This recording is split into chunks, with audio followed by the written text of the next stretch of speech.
Welcome back to the party, everybody. I am your host, Lutch, aka the Indian Jesus, here to resurrect the second coming of common sense. Today, we are going to be talking about Lauren Southern. So I don't know if you saw, but she put out a video recently that was entitled "The Whole Truth," and it's basically an expose on the Republican Party. And, it talks a lot about her personal journey and why she took a few years away from politics and YouTube and all of that stuff. It gets into a little bit of, the stories about her and how those, in her estimation, were not completely true, and digs up some dirt on some other people and really shows that even though we talk about the left wing and the leftists and the left wing, all of that shit all the time, politics is politics, baby. We don't call it the uniparty for no reason. Everybody is there to get their own, and very rarely in politics do you see somebody who's genuinely there to try to help, try to fix anything, try to change anything. So before we get into all of that, if it's your first time here, welcome. Again, I am Lutch, aka the Indian Jesus, here to resurrect the second coming of common sense. I would very much appreciate if you would hit that subscribe button, ring that bell. If you are in the replay gang, shout out to the replay gang. You guys will have a very interesting stream that I'm about to do. I haven't done it yet, so I'm not sure, but I can promise you that. But yeah, replays are fun. But if you're not here for the chat, then you're not here for the party. So make sure you hit the subscribe button. And on top of that, make sure you hit the bell, because it's not just about seeing what I post. It's about being here and being part of what I post. This is not just my channel. It is our channel. I mean, it's my channel, but it is our channel as well. So without further ado, let's make sure we're getting sound on this video, and then we can dive right into it. But yeah, basically, if you don't know, Lauren Southern was in media and YouTube and stuff like that from a pretty young age. I would say a teenager. I don't know exactly, probably 17, 18 years old. And long story short, she talks about how she went to a conference, and one of the big dogs at the conference was starting Rebel Media, where she worked, and emailed her out of the blue when she just went to this convention as a fan. And then it kind of all snowballed from there. There was a lot of corruption, and it just gives a good peek behind the curtain. In the last few years, it's not really been the Republican Party that has been taking a lot of flack for just their behavior in general, outside of Donald Trump or anything having to do specifically with Donald Trump. He just completely took over the news cycle for at least 4 years, at least 5 years, considering his running year. And then the fact that he's still all over the news, there's a lot more to the Republican Party. And I would argue that there's a lot more that is very different than what Trump is. I would say the Venn diagram of Trump stuff and Republican stuff overlaps quite a bit less than most, I would say, just most people in general, regardless of where you are on the political aisle. It's much it's much different, much more different than it seems. So with all that said, make sure you hit the like button. That really, really does help. I'm trying to get this, trying to get us to 500 subscribers, guys. Not a huge goal. I just want to get to 500 subscribers. Then I can use that community tab, and I can better, kind of get to the feeling of what you guys are into, and just get more out to you without having to worry about my analytics and all that stuff. Before I even get there, there's a brand new Discord server that I started. That'll be a great place. Right now, there's me and a couple other people in there, but I use it as if it's a full functioning social media platform. So the sooner you guys join, the sooner it's going to be bumping. I'm posting stuff just like I used to post on Facebook and Twitter and this and that, and I find a video or I have a random thought and about a movie and whatever it is. The party continues in Discord. So with all that being said, let's dive right in. So again, if you can't hear, please do let me know if there is no sound. I've never done a video like this before. I've written it 100+ times, recorded it with my teleprompter, edited it a dozen times, had friends watch it, contacted lawyers to see if I'd be able to say the things I'm saying, but I could just never hit publish. It never felt right. I also can't go on doing the content I'm doing, talking about politics, talking about life as if it's all just normal, without saying these things, without having an honest, candid conversation about the truth of my time in politics, the truth about why I left, the truth about everything around me that so many people and influencers don't want knowing, because it makes us look bad. But the only way we can do better is by having honest conversations. I don't think I can have that conversation in here. Can we take the lights outside? I cannot believe I'm finally doing this. Chapter 1. So it is broken up into chapters. Thank you. It is broken up into chapters. So if for whatever reason we get into a deep conversation about something and we don't end up, I'm not going 6-7 hours tonight. That's just not happening.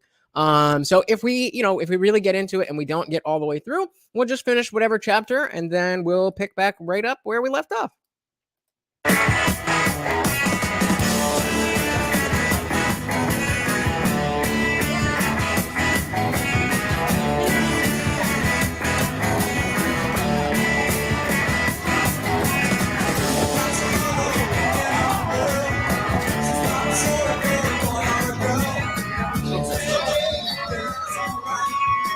Hey, what's up? We got Delirious in the building. What's going on, brother? Who is Lauren Southern? She is a conservative Republican, kind of reformed. She's just a pundit. She makes YouTube videos. She's done some big documentaries. She did something about I think it was like a genocide type deal in South Africa. And just does a lot of stuff. And she's been in a lot of hot water. She has gotten a bad rap in a number of different ways. And she just put this video out called The Whole Truth. And, I want to see, she's somebody who makes a lot of sense when she talks a lot of the time, not all the time. But she also has a lot of, hey, Delirious is from South Africa. Very cool. Very cool. So maybe you'll be able to tell us a little bit about it when we get to that part. But yeah, she gets a lot of bad raps and from a lot of different places for a lot of different reasons. And I never really was a huge fan of her, but I've always kind of followed her and listened to, what she's been saying kind of in the background. I listen to a lot of people. Definitely would never put Lauren Southern on the top of my list, but I do respect her, and I do believe that she didn't quite get a fair shake with all of what went on. But really what she is, while this is very much about her and her journey, it tells a lot about what's going on behind the scenes in the Republican Party itself. And, we could talk all day about the corruption and of the Democratic Party, and we can see the bullshit of the policies and the rhetoric and the culture. That stuff is easy. It's out there. It's very apparent, and we talk about it all the time. But this is going to be something a little bit different. And but it's right in that same vein, and we need to be able to critique the side that we're on. If you just whatever side you're on, we all try to stay away from picking sides, but it's human nature. We all do it, and there's nothing you can do about it, and hey, we got Kluke in the building. Welcome to the party. What's going on, brother? I know you know who Lauren Southern is. Delirious says, sounds good. I know nothing about these things, so I can learn stuff. See, this is the kind of shit that we're doing here. Delirious. Love it. Love it. All right, let's get into it.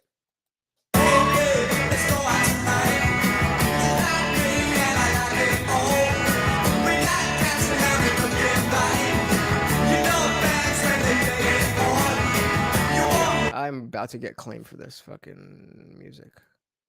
Okay. Let me see. Let's just have this. Yeah, this is all right. Whatever. If I get claimed, I get claimed. Oh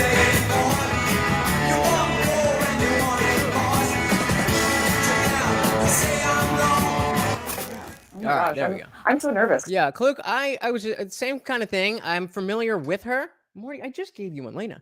I'm familiar with her, but I don't watch too much of what she does. I've seen some of the viral clips and stuff, but that's exactly why I wanted to get into this and see, right from the horse's mouth. I never talk about any of this stuff on camera. But okay, yeah, got one. Where did it all begin? I was born into a family, and I had a wonderful, wonderful mother and father. We weren't particularly wealthy. I remember my first crib, I've seen a video of it, was a bathtub in my parents' one-bedroom apartment, and there's this cute video of my dad walking into the room and saying, "Hi, Lauren," as I'm sitting there in blankets in the tub. Thank God a pipe didn't burst. I wouldn't be here. But growing up in that household, I never knew anyone who was involved in any big-time politics or TV or anything like that. That was like absurd. The idea that I would ever be talking to hundreds of thousands of people, the idea that I'd ever be meeting politicians, like completely out of the picture for what my life should have looked like. A very solid working class family. But my dad liked listening to political podcasts every day when I went to school. He put Dennis Prager on and Michael Savage, and I kind of found it all very interesting. I really enjoyed it and got into it a bit myself as well on the internet, on Tumblr, all of that. And eventually when I got to university, I decided I wanted to try doing politics as well. And I was the first one in my family to go to university. So that was really, really exciting for me. I was working like 3 jobs, minimum wage. It was $8 an hour then. I still can't believe it. Was that a little comment on the minimum wage? Interesting. Coming from Miss Alt-Right. And I'll never forget, I was 19, driving back and forth to university, and my car tank was empty.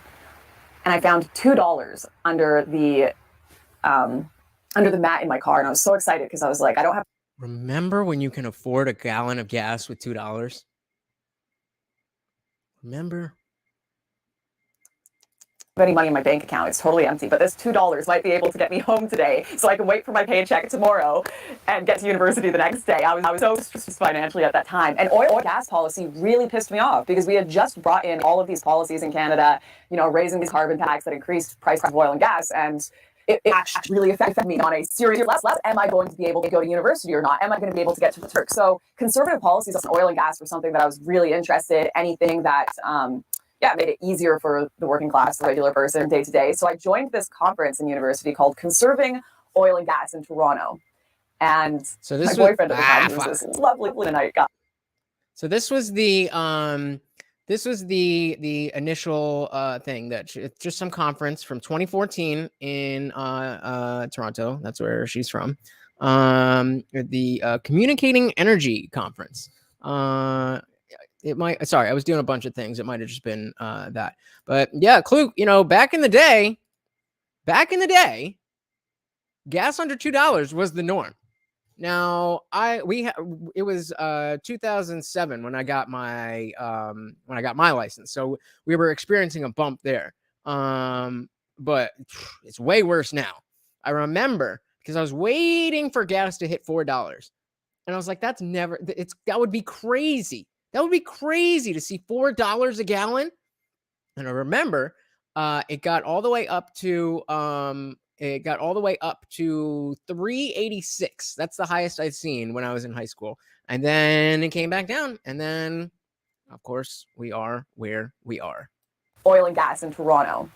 And my boyfriend at the time, who was this lovely Mennonite guy, decided to come with me. We flew to Toronto. It was one of maybe the second or third flight I'd been on in my life, and I was so excited to go to the big city.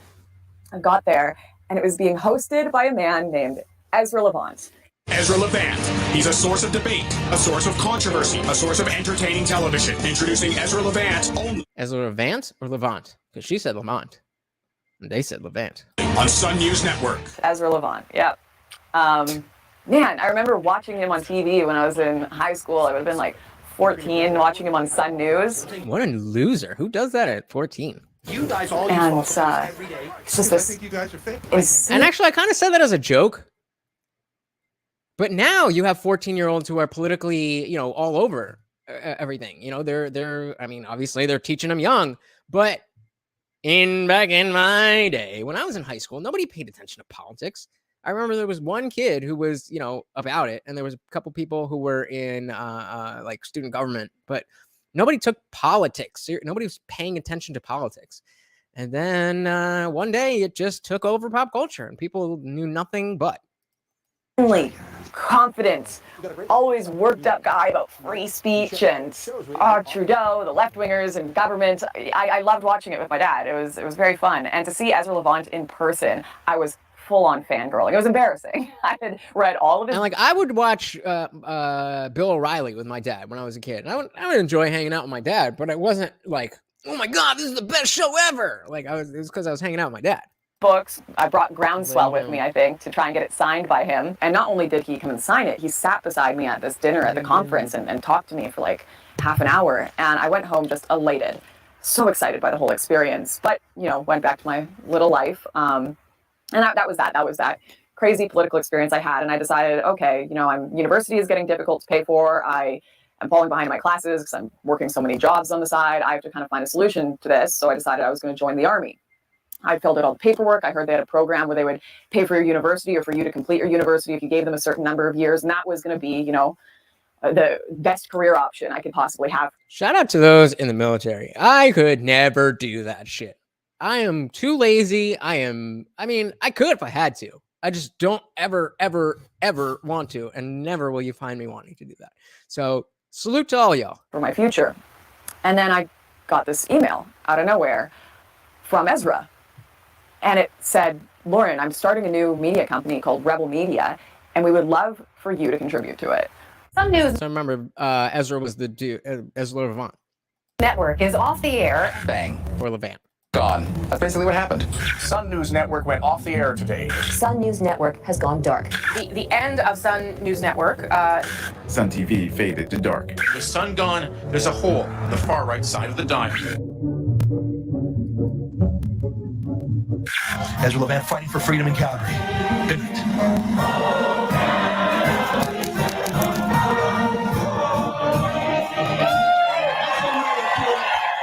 Every day, the consensus media had one goal: stop Harper. Ezra Levant, a journalist many consider to be the solo remaining voice of the conservative right in Canada, Reporting live on election night here at his website, therebel.media's brand new Toronto studio for the very first time. As you can Real quick, I just looked over in the other window for at the just the stream, whatever, and I didn't realize what this meant. It was like elbow cough. What the fuck is elbow cough? Like, oh, the emoji comes up in the other one. So got it. See, it's just a box with a bunch of green screens and green blankets. I was shocked that he wanted me. Kluk was one of those guys. Well, but again, you're in the now.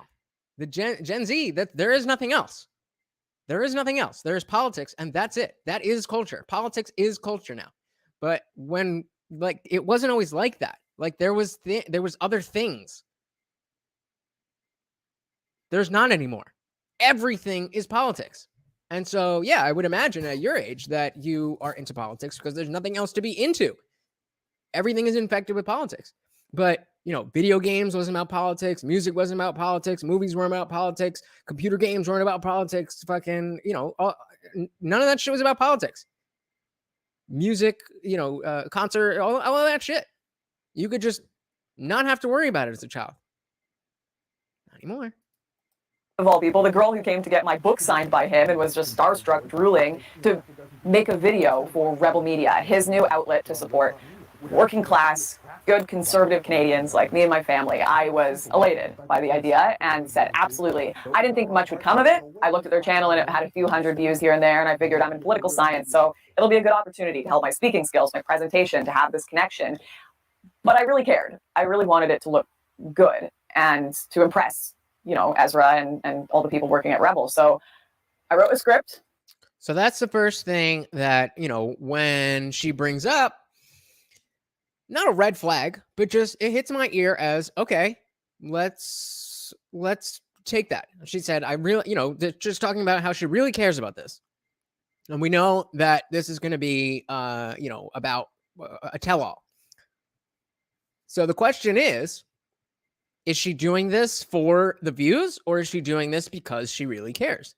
Kluk says, nah, I was abnormal because this was before Trump even. But yeah, even so, this whole thing of politics being everywhere definitely was exploded by Trump being on the scene.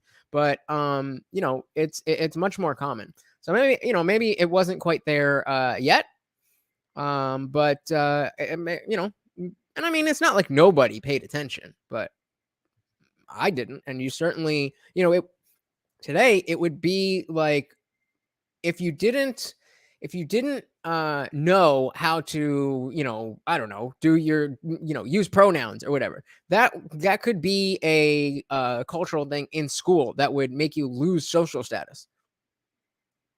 That's not how it was. Like, have you seen the newer? I didn't see the old one, but 21 Jump Street with Jonah Hill and Channing Tatum, and they go in and it's their first day of school, and they go in and Channing Tatum's like, "You got to do this, you got to do that, you got to," and then spoiler alert, but Jonah Hill's character ends up being the cool one because of how much society has changed, and just being the jock and whatever doesn't hold its water.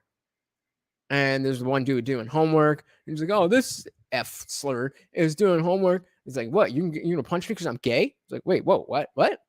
And it's just a different world. It's a different world than it was 20 years ago.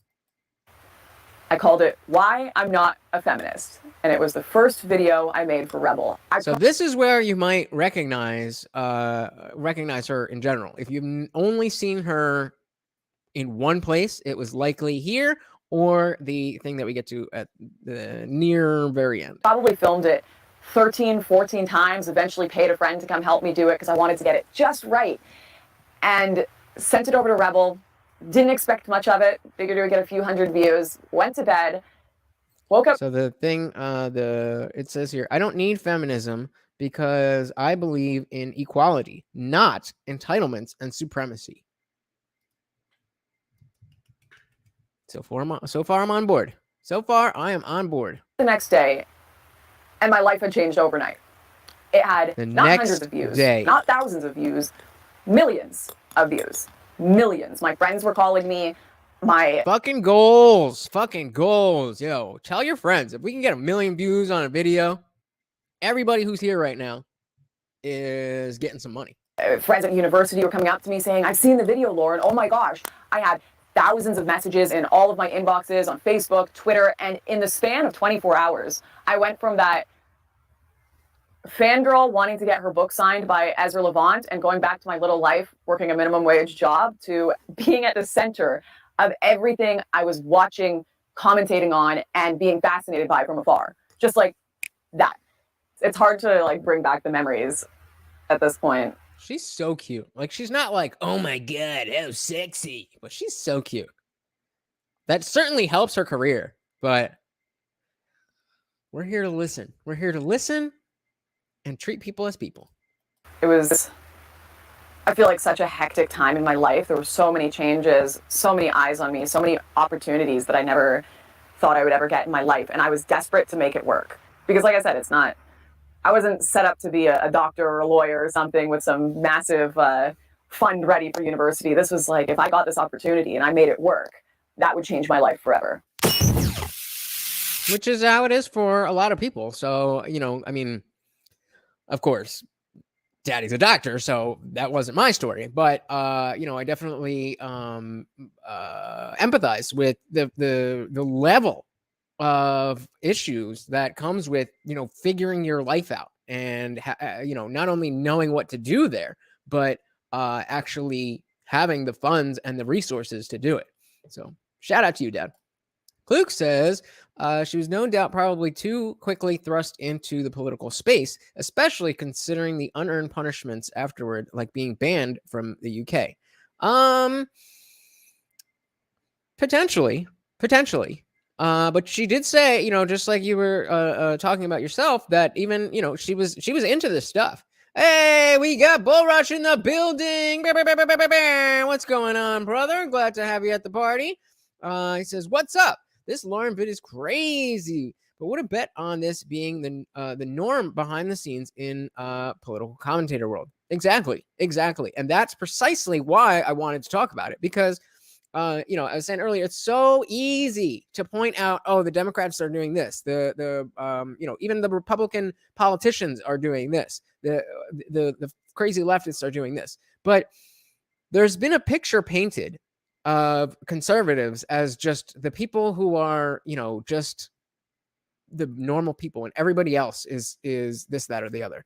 And this video demonstrates exactly why I am extremely hesitant to call myself a conservative, and I have no desire to be associated with the GOP.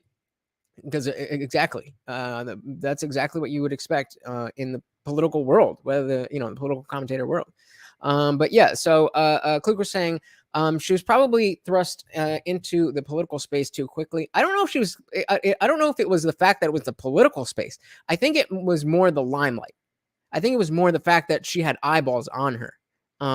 So I don't know if it was. She's always seemed to be somebody who carried herself in a way that at least she wasn't putting herself in situations where she didn't know how to verbally handle. But you definitely could be correct. So let's see.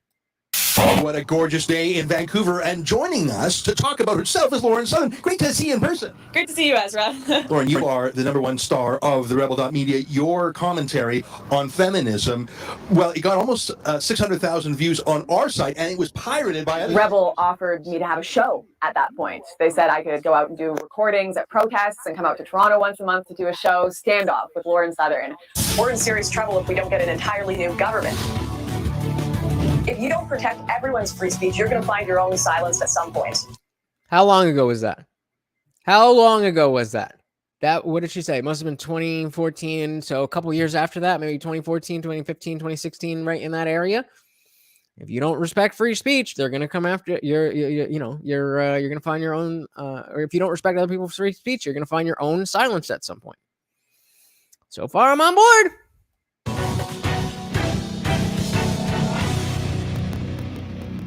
Oh, they paid for the flights. Sorry.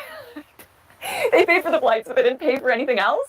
So I'd use a couch surfing app, and I'd stay at random people's houses, sleeping on their floors to go and do this show in Toronto. Again, shout out to that for those of you who were alive and able to be away from your parents in a world where Airbnb didn't exist. Hey, we got Community Solutions. Welcome to the party. I believe it's your first time. Welcome here. We are just talking about Lauren Southern. She put out this video and exposed a lot of stuff going on behind the scenes of the Republican Party. So we're having some fun with it. Welcome to the party. Yeah, Klug says the era of toil and trouble. I mean, aren't they all? It's insane. The fact that I'm not murdered, or it is incredible that I didn't get killed. Yeah, it really frustrates me now whenever I see people be like, oh, Lauren only got all these views and everything because she's a cute blonde girl or whatever. Like, no, I sacrificed a lot. I made a lot of effort. I'm not saying you didn't, hun. But a lot of people have sacrificed a lot. A lot of people are not cute blondes. And that's fair. Give the people what they want. Sex sells. But let's not pretend it's anything else. I'm not saying you didn't work hard, but don't act like pretty privilege doesn't exist and it didn't help you. To make this work. Why? Because I cared. I deeply, deeply cared. I actually... So let me... So the producer or cameraman or whatever... Well, let's just back it up. Make it. I sacrificed a lot. I made a lot of efforts to make this work. Why? Because I cared. I deeply, deeply cared. I actually... I'm almost embarrassed sometimes looking back at it, but... Because so many people that I worked with in politics didn't actually believe in any of the politics that I spoke about. It was kind of an aesthetic. A lot of people who didn't make it in acting kind of got into politics and learned the talking points they had to say. And I was fully bought in from the start. I believed this was a civilizational battle for the heart of the West, for goodness, righteousness, conservatism, family, Christianity. That was all something that I truly believed in at the core of my heart and soul, to the point where at that time I was getting kicked out of university classes for speaking up. I was, threatening my work. I almost lost my job, having to take so many days off to go and do these videos for Rebel. And I didn't make any money, not a dime off any of it. So real quick, perfect. Kluk, I starred this comment where you said she was probably too quickly thrust into the political space. Let's go after we go through this. I'm going to pull this back up, and I'd love to hear if you still agree or if something has changed your mind.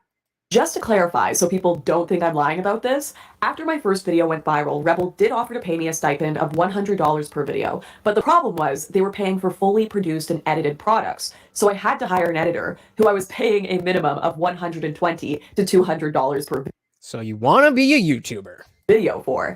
It got to the point where I was struggle busing it so bad with $0 in the bank, I would have to make him wait until I got my paycheck from my university job, Cascades Casino, or yeah. So if you can't read, it says, "This looks fantastic." I'm assuming they're talking about a video. Easily my favorite with a U because she's Canadian. Easily my favorite video so far. I'll pay you on Wednesday when I get paid. Smiling face. Yeah. Just well, hold on. Look, I said at the end we'll see if you still agree. You haven't watched the video yet. You still agree because you haven't watched the video. Nothing's happened that would change your mind. So I'm saying we have the comment, and then at the end, depending on what she says, we'll see if it's changed your mind. If it's changed your mind.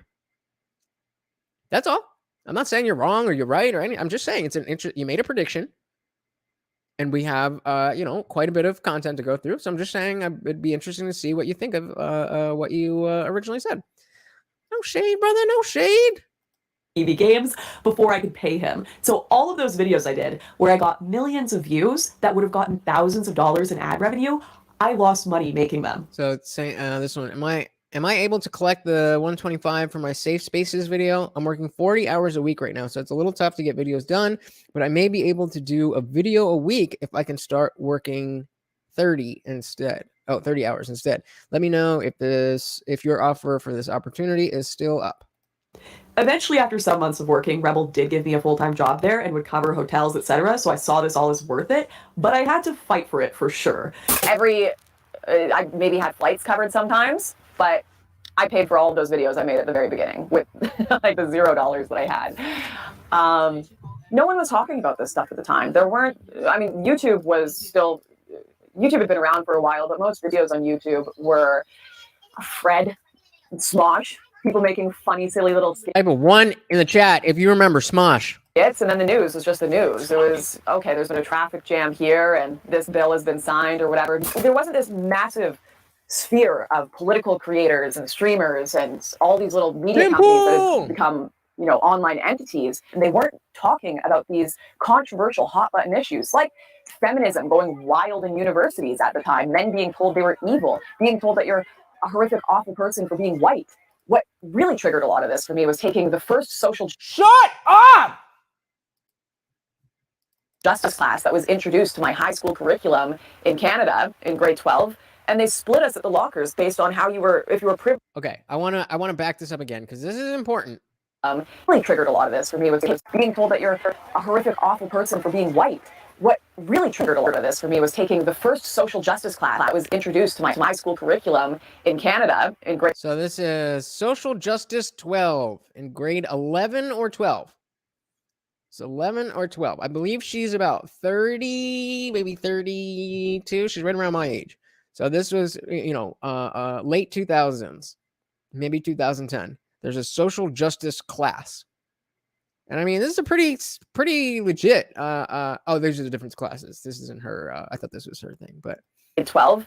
And so yeah, instead of taking philosophy or law or history or economics or even 20th century world history through film. Oh, I would definitely take that one. She chose social justice. Now today, I would definitely choose that social justice class. Oh my God, that would be the greatest thing ever. But before all of this was a thing, I don't give a shit about the title social justice. Like, I mean, if we learn history, we learn philosophy, then we can bring about social justice by the way that we act. And Kluk says, I remember watching Smosh back when they had had actual unique videos.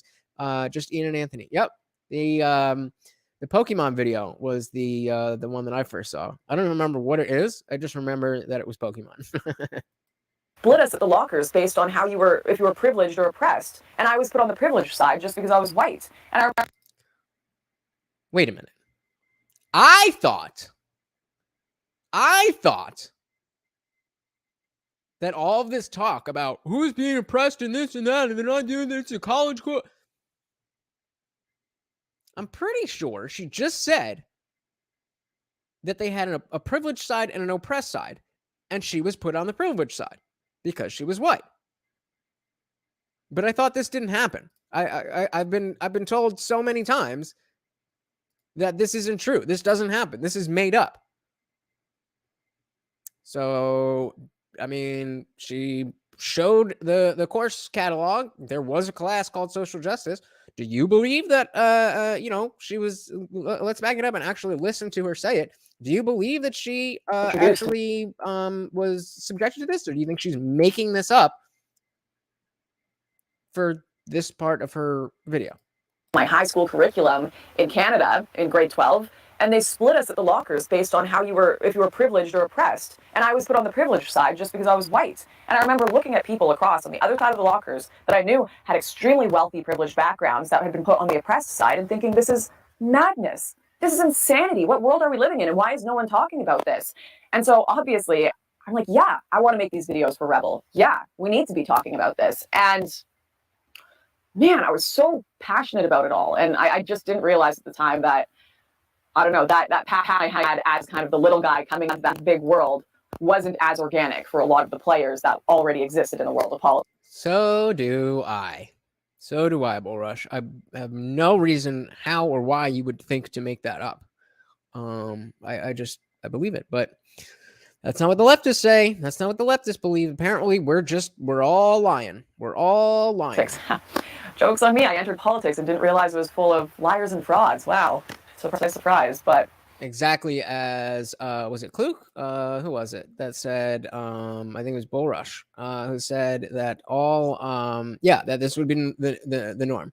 And it's again, now in the age where we've had the Lauren Southerns and the Tim Pools and the Steven Crowders and on the other side the Kyle Collins, whoever it is, the people who are putting out this type of media, maybe they weren't the first ones, but they're certainly trailblazers. There was not people saying, "Oh, I can do this for real. I can do this as a job. I can do this for my life."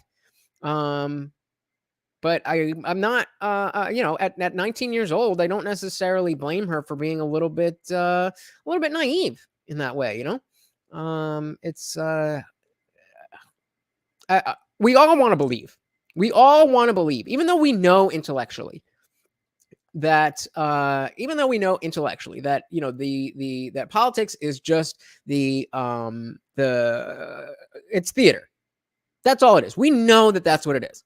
But at some level, we want to believe that there are people who are trying to do the right thing, and that we actually have a chance to do the things that are in the best interest of the people rather than the best interest of the politicians. That is why, or one of the reasons why, Trump getting elected and Trump even running in the first place was such a big deal to people, because he was the outsider. And, obviously he was well connected with the elites, but it's a different game. So we got a Jamie Dean in the building. Welcome, brother, sister, however you identify. No, not the darling of the right. What's she gone and done now? We finna find out, brother. Okay, so anyways, I could get into all of that. Or sister? For a while, but obviously one thing I wondered when I first started making these videos for Rebel was, am I just a one-trick pony? Is this just going to be why I'm not a feminist, millions and millions of views, and then no one cares about anything else? But that didn't end up being the case. In fact, I started... So, sorry, Jimmy, you didn't really miss anything. She was just talking about how she was into politics a lot when she was a kid. She went to this conference about foreign energy, something or another.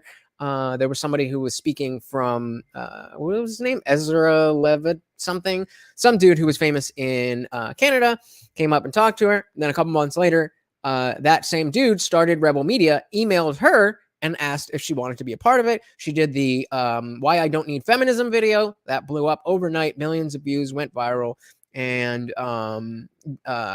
just, going from there. Well, you're not the only person here, Jamie. Maybe I'm just using you as a vessel to recap the new people who haven't been here yet. But please, blow up my game. Thank you. You're going to protests like an absolute crazy person and counter-protesting these feminists and asking them questions about their ideology and philosophy, and those videos went absolutely viral as well. Lauren Southern crashes Vancouver slutwalk. Lauren Southern crashes Alberta slutwalk. Whatever they were, people loved these on-the-street questioning protesters videos. And how common are these now? Now, again, she will say herself, it's not like she was the first one ever doing this, but as a job and believing that A, I can do this, and B, I can do this well enough that somebody's willing to pay for it. That's impressive in my mind. Whether you agree with her opinions and even her tactics or not, respect where respect is due. Bullrush says there are definitely people trying to do the right thing, but when there's mass amounts of money involved, good luck.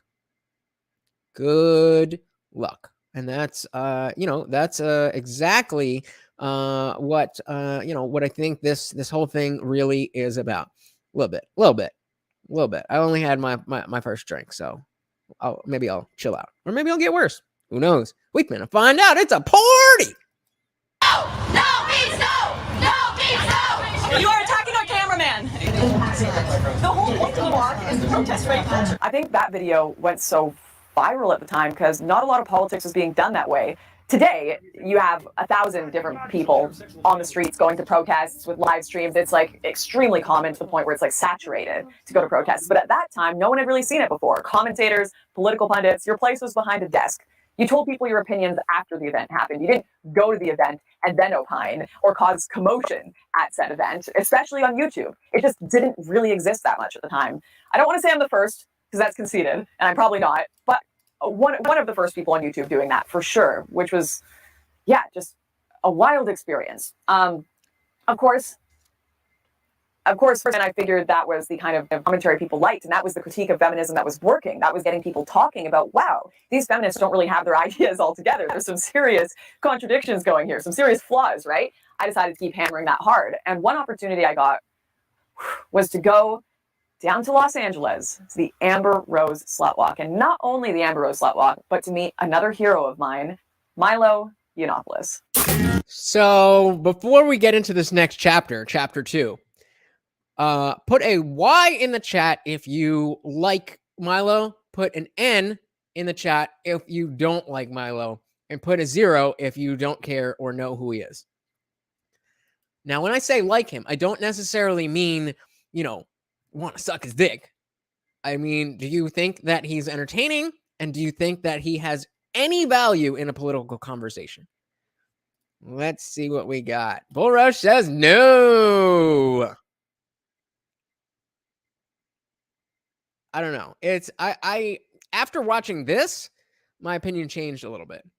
But Jamie got the audiobook when it came out.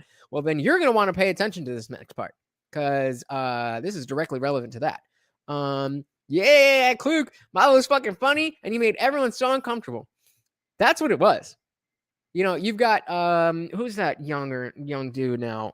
Nick Fuentes. You got Nick Fuentes trying to kind of do the same thing, but it ain't working. He's just if you respect trolling as an art, there is no better troll than Milo Yiannopoulos. Now, when it comes to his politics, I didn't necessarily find. I mean, again, I didn't follow the dude. I heard him on Rogan a couple of times. Wherever else he was.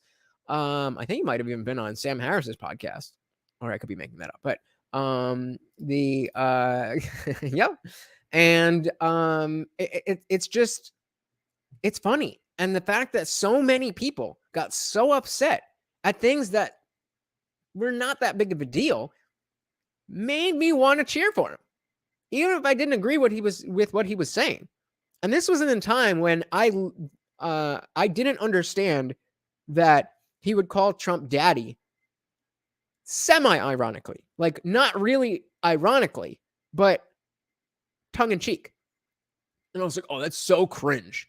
Jamie Dean says, Milo is like Trump, a necessary evil, useful, but no one wants him to stay around for any length of time. Well said. Well said. I'm good with a 10, 15-minute video, tops. You know, even those podcasts, there's a little bit like, all right, dude. And the thing about him is that I don't really think that, it's same with Trump. I don't guys. I don't think that these guys are playing characters. I think both Trump and Milo, that's who the fuck these guys are. Maybe you disagree, but I think people are just built different. And when somebody is so unique that it makes you just say, wow, you're really unique. I've never thought about uniqueness just by watching somebody be a person. You got to give it up. You don't have to like them. You don't have to want them to come back, but credit where credit is due. So, Jamie and anybody else who read the book, what was it called? Delirious? No, that was Deplorable, something like that. But whoever read that book, this part is going to be specifically aimed at you. Not at you, but specifically entertaining. Carry on cigarettes, well versed in etiquette, extraordinarily nice. She's a killer queen, got body tempting. I'm pretty sure, also known as, I guarantee this is going to get claimed. I don't know how she has this music in here. Hero Online is one of the most famous or infamous trolls on the internet. Oh, come on, guys. I only got 3 likes. Can you hit me up with a couple likes? Please, please. Thank you. And who really likes the Bible and guns and really doesn't like taxes. He's an editor at Breitbart, the ultra-conservative news website. I don't say anything I don't believe, but of course I do say things in a way that is going to elicit response from people. Oh, love wins, let's end hate. You know, like, what does that even mean?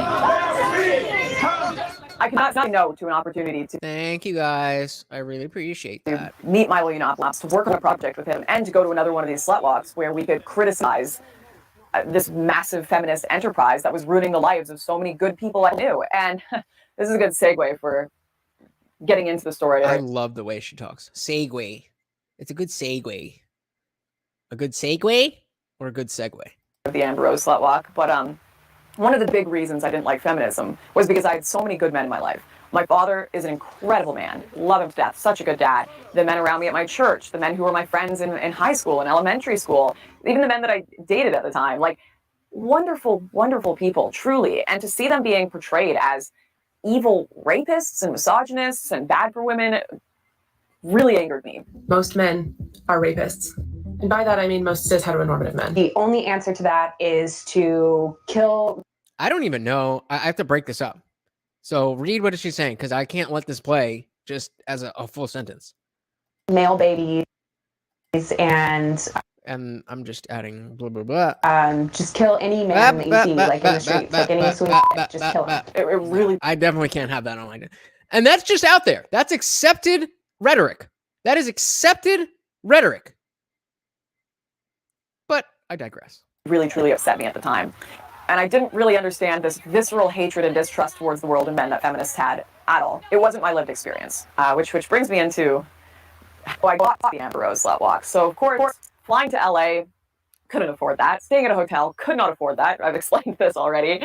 And I was lucky enough that an individual who was involved in the anti-feminist sphere had sent me an email. I think it was even under a fake name like John Doe or something. And this is how trusting I was. He just offered, Lauren, if you're willing to come down here, I'll pay for your flight. I'll pay for a place for you to stay. You'll be all good and sorted, right? And all I want basically is for you to make this content criticizing these crazy feminists. This cultural issue is so important for me that I'm willing to fund your trip. Amazing opportunity. I think I had a message to chat and I was like, thank you so much. Yeah, we can hang out, play some video games, have a glass of wine, and go to the protest this day. Of course, my 19-year-old brain had no conception whatsoever, no idea of red flags that I'm going to go meet a strange guy in a different city and go stay at a hotel that he sets me up at. Like, just the red flags would be obvious. Now I look back and I'm the red flags. But come on, Lauren. Come on, Lauren. I know you're a young Christian girl at this time, but come on. Come on. Like, you dumb bitch. But then it seemed all perfectly fine to me. She said it, not me. I land in LA. meet this guy. He takes me to my Airbnb, and it's barely an Airbnb. It's actually just like some Harry Potter ass closet that someone has made in their apartment with like a draw curtain in the side of the wall, a cubby, if you will. And I go to bed because I arrived super late in Los Angeles. It's like 10 p.m. there or something. And this guy that's invited me out to film the protest says, I'm sleeping in the bed with you. I just did not even compute. I didn't understand. I was like, oh, no, I'd like to sleep in the bed myself. And he said, no, I paid for this bed. I will be sleeping in the bed with you.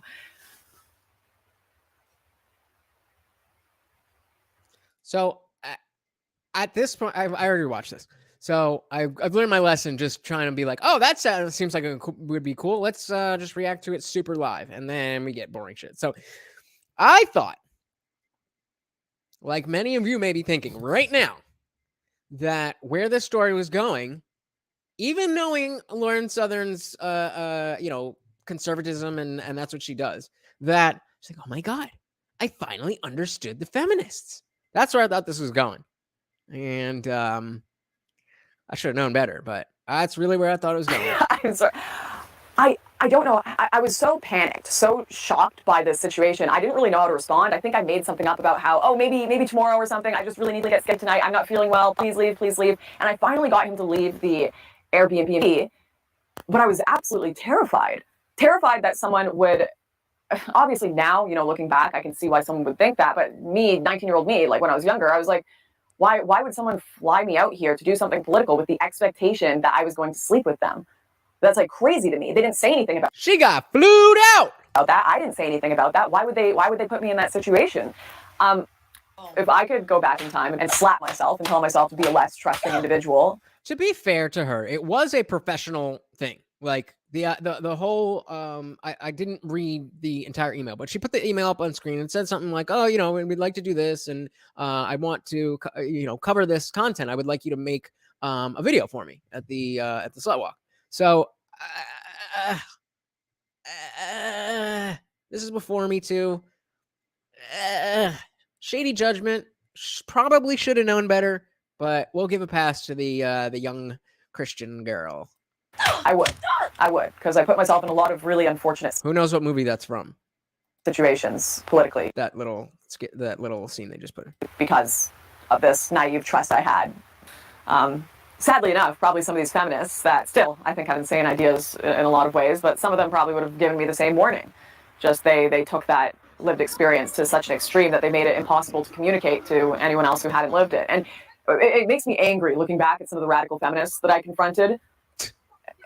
When I think, if you guys had just been more reasonable with how you presented things, if you hadn't made it all men, if you hadn't sat around and demonized an entire sex.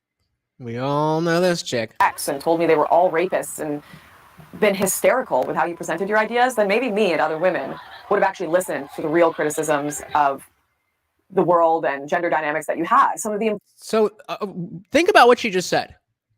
She was in a situation that feminists talk about all the time, and probably happens more than we want to admit. And she wasn't even able to put that together because to her, feminism was so toxic and so extreme that she wasn't able to take the real useful message that, hey, if a dude's flying you out, he's trying to get in them cheeks. That's a message that feminists are right about. And especially at that time where, women's lib happened in the 70s, but, it was still not the hot girl summer until, the last few years. Even in the early 2000s, it wasn't okay to just go around and sleep with every guy you could. And I'm not making a value judgment on that. I'm just saying, back in 2015, she should have known better. And her, I don't want to say excuse, kind of an excuse, but she's owning up to it. But her excuse is that, or her reason is that feminists, even though their message was directly applicable to her situation and could have very helped her out a lot and would have saved her a very uncomfortable situation, she couldn't get the message because of the messaging. It's not just about what you say, it's about how you say it. People will listen if you are talking in a way that they want to listen to. If you're just doing all this shit that she just showed in the clips from the protests, it's no wonder why nobody respects you. It's no wonder. What do you think? What do you think this is? Oh, how brave. How brave. Even the people who are saying that don't fucking respect you. They're just looking for likes on their own tweet. Come on. Important lessons you had. It makes me really mad because there are things that feminists say that are true. There are power dynamics that exist. There are situations that women can get themselves in where they'll be in danger. And all of those warnings fall on deaf ears when you put them in the context of ridiculous, exaggerated talking points of all men are evil, right? So it makes me very sad looking back and wishing that I could have had reasonable conversations with these. And it was probably half my fault, half theirs, right? But so I was pretty shaken up the next morning after the whole guy who invited me confronting me and asking me to sleep in my bed. But I got an invite from Milo to go meet him and his assistant at a restaurant in LA, and there was no way. So, interesting comment, Bullrush. It says this calls back directly to how some Christians talk to non-Christians. I'm not sure I know what you mean by that. I feel I kind of feel like you're saying something really important. I might be just too dumb to get it. Can you rephrase that? Because I think that's a good point. I'm gonna move on while you do that. But yeah, please elaborate. You know I love talking about them Christians. I wasn't going to show up to that, so I put on the nicest dress I owned. I showed up to this restaurant, and it was the most opulent thing I'd ever seen in my life at that point. I mean, the conservatives I hung out with at home, I met them at church, and I met them at farms. I went to university at a place called University of the Fraser Valley, which was out in Chilliwack and Abbotsford. If you're Canadian or from BC, you'll know what I'm talking about. My conservative mates were, manure hauling, cow farming, chicken farming friends of mine that were riding around on tractors, not going to opulent restaurants in Los Angeles. So this was a whole new world to enter. I didn't even know there were conservatives that did this, that were cool, so to speak, right? And I guess Milo was. And, well, I think she's just about to say that, but I was just saying there weren't cool conservatives. I mean, to a large extent, there still aren't. But that brand of, all the way from just the different, from the buttoned up Republican that's better than everybody else because he has the most high values, as opposed to the liberal leads who are better than everybody because they got a PhD. Jamie Dean agrees. It was a very interesting time, 2017. Very interesting time. Kind of one of the first to start that culture. Let's have conservatives that are into fashion, that are cool, that are gay, that are this, right? So that was a very surprising and somewhat galling, but obviously amazing experience for me. We talked for hours. We talked about Breitbart. Milo gave me so much advice on what to do in media and politics, advice that I look back on now, and I don't know how good it was, but I was very overwhelmed by the whole experience. But I remember being quite thankful that Milo was sympathetic to my situation with the Airbnb guy and said, "Listen, come stay with us. Don't worry about it. Like that's really crazy and creepy. We'll keep an eye out for you, so that you don't have to worry about this creepy guy trying to take advantage of you." I mean, again, she should have known better. But just because dude flew her out and wanted to do whatever doesn't necessarily mean he's a creep. And she did say like he eventually left or he eventually got her out. So, but we're here to nitpick. I don't know. You kind of played a little part in that. It's definitely his fault for, making you uncomfortable, but you played a little part in it.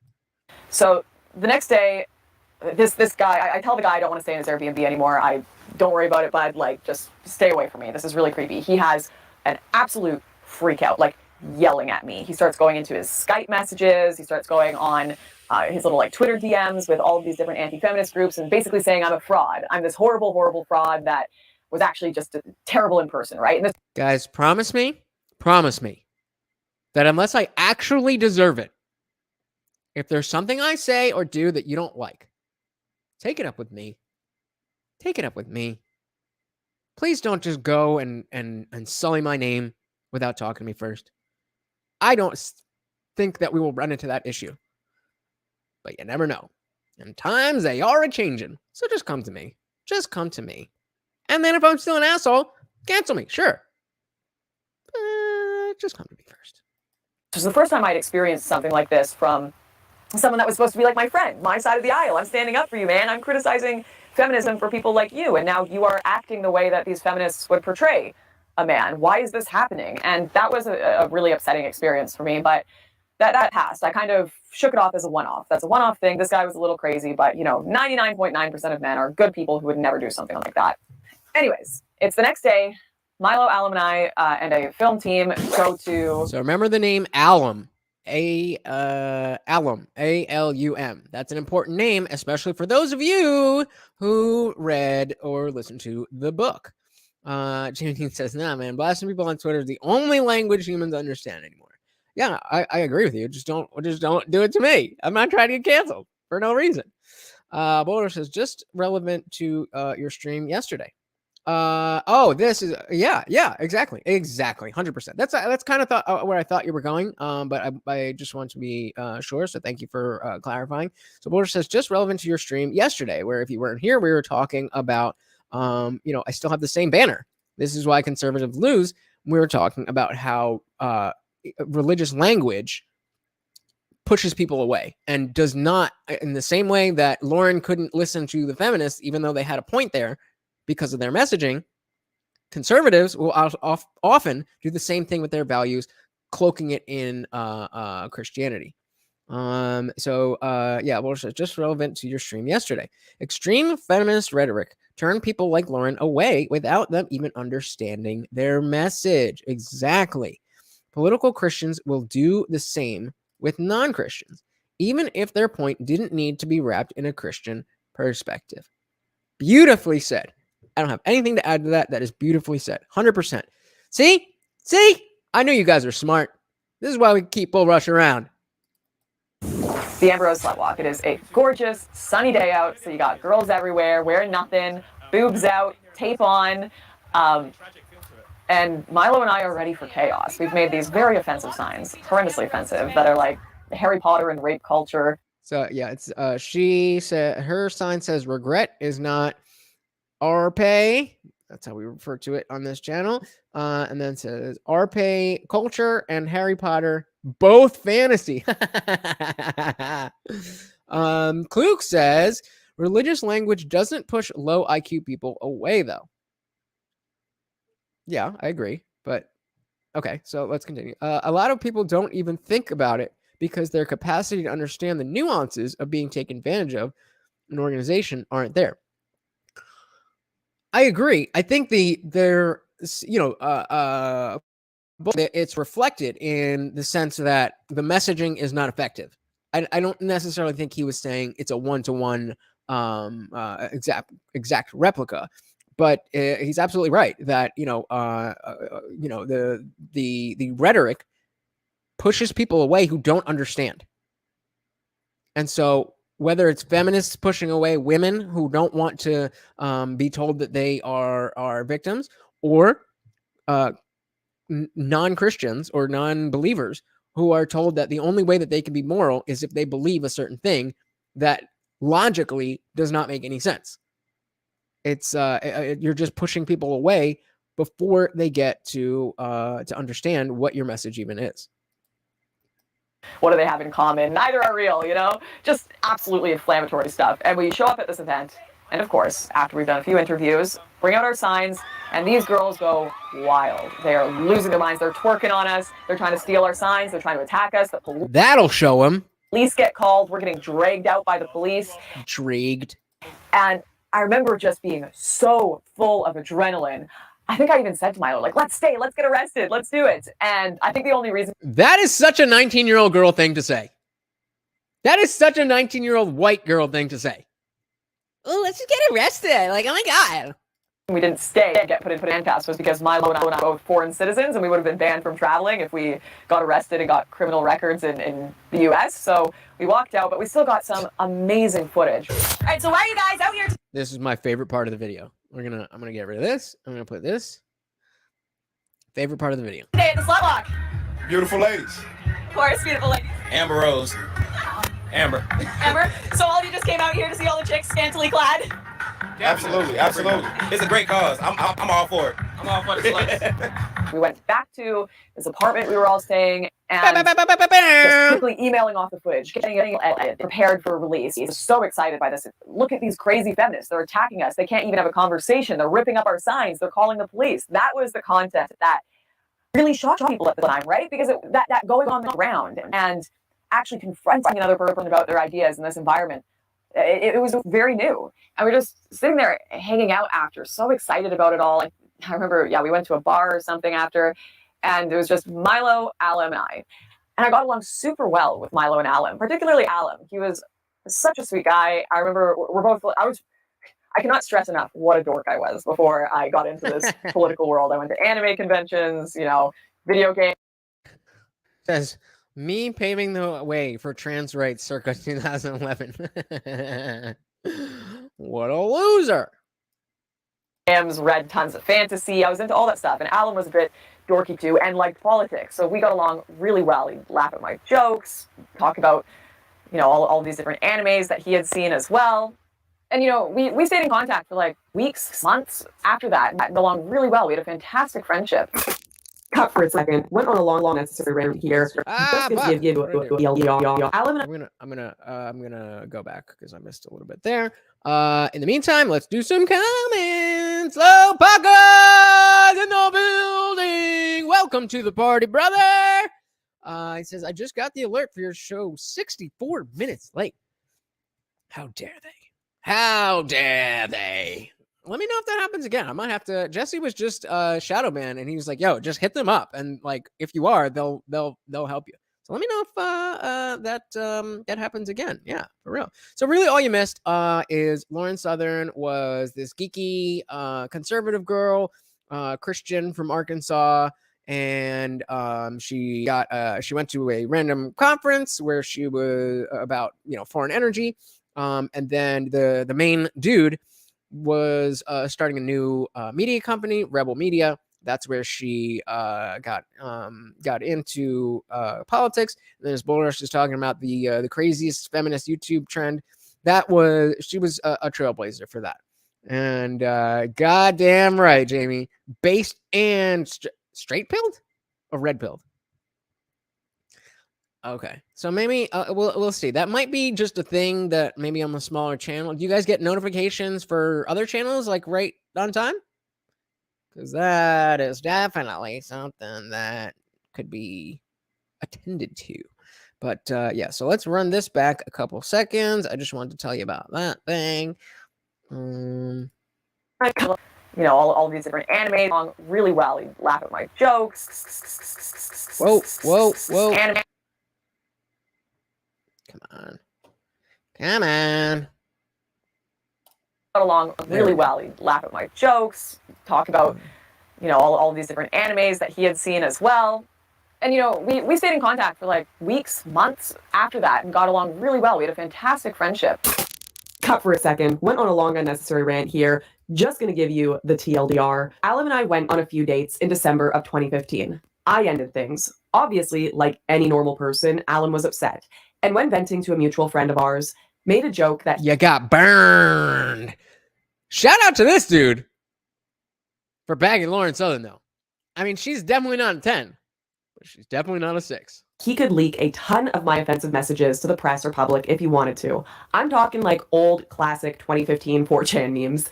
And when my friend told me this, he made it sound like the most serious, dire thing in the world. And I truly thought my reputation was about to be destroyed. My life destroyed, the political career I'd barely even started yet. Joke's on me, I ended up making all of those offensive memes my political career anyways. But none of that ever happened. Alum never leaked anything on me. He actually... Let me see if I can. Yeah, the volume's already down. How bad is it? Let me try to. Let's just redo this. So yeah, it seems like you guys are saying it's kind of all over the place, and you don't always know what you're gonna get. So you know, I don't necessarily care if you you missed the first couple minutes, but I just want to make sure you guys are here for the party. And usually, at the beginning, I make sure to address the replay gang, since you guys are here and I'm recapping stuff. Then at the beginning, I'll try to talk to the people watching the replay, since y'all don't get to be part of the conversation. See, we all having fun having a conversation, but you missed it. So hit that bell so you can be just like Jamie Dean the next time. All right, let's see if it's any better. She ended up apologizing for the fact that we fell out, and I to him as well, and we're really, really good friends to this day. And to me, this really speaks to the all or nothing view of relationships that my generation has been sold by overzealous feminists on the one hand and right-wingers on the other. We're told we have to see entire sexes as either completely villainous or completely pure, and to interpret bad moments in our relationships as moral outrages, the end of the world, injustices that must be answered. At the same time, there's the ever-present fear of being quote-unquote canceled online for whatever reason, of having the worst sides of ourselves, or even just embarrassing sides, being dragged into the public eye. Dragged.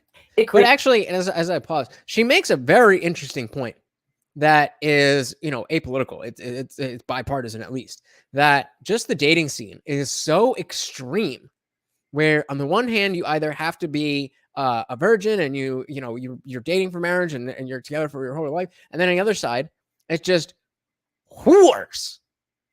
Sorry, I just had to say that, but you know what I mean. It's just just open whatever. There's no shame. There's no anything. And I mean, hey, if that's how you want to live your life, I'm a libertarian. Do your thing, but just don't get mad at me when you devalue something by giving it away for free.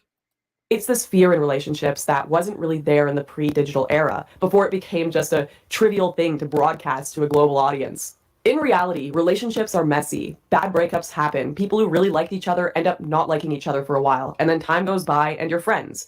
That's exactly what happened with Alum. We're really good friends now. He's honestly one of the few people in politics that I would point to as an example of, man, that person stuck to their morals. So type a 1 in the chat if you are friends with one or more of your exes, and type a 2 in the chat if you don't talk to any of your exes. Stand-up guy. If you watch the televised breakups of celebrities, you may be convinced that bad breakups and angry words mean you have to be enemies for life. It really doesn't have to be that way. But at the time, I'm sure both Alum and I felt that way. And so I turned to Milo out of genuine fear. And Milo was really, really comforting, spoke to Alum, got him to come back to London. He's like, don't worry, Lauren, I've calmed him down. It's all okay. Close that chapter, or so I thought. Okay, my bad. This was the part about the book. But interesting, we got a 1 and a 2, so split a little bit. This is definitely not a licensable song. Come on. I'm just going to do this. I could mute it if I'm not retarded.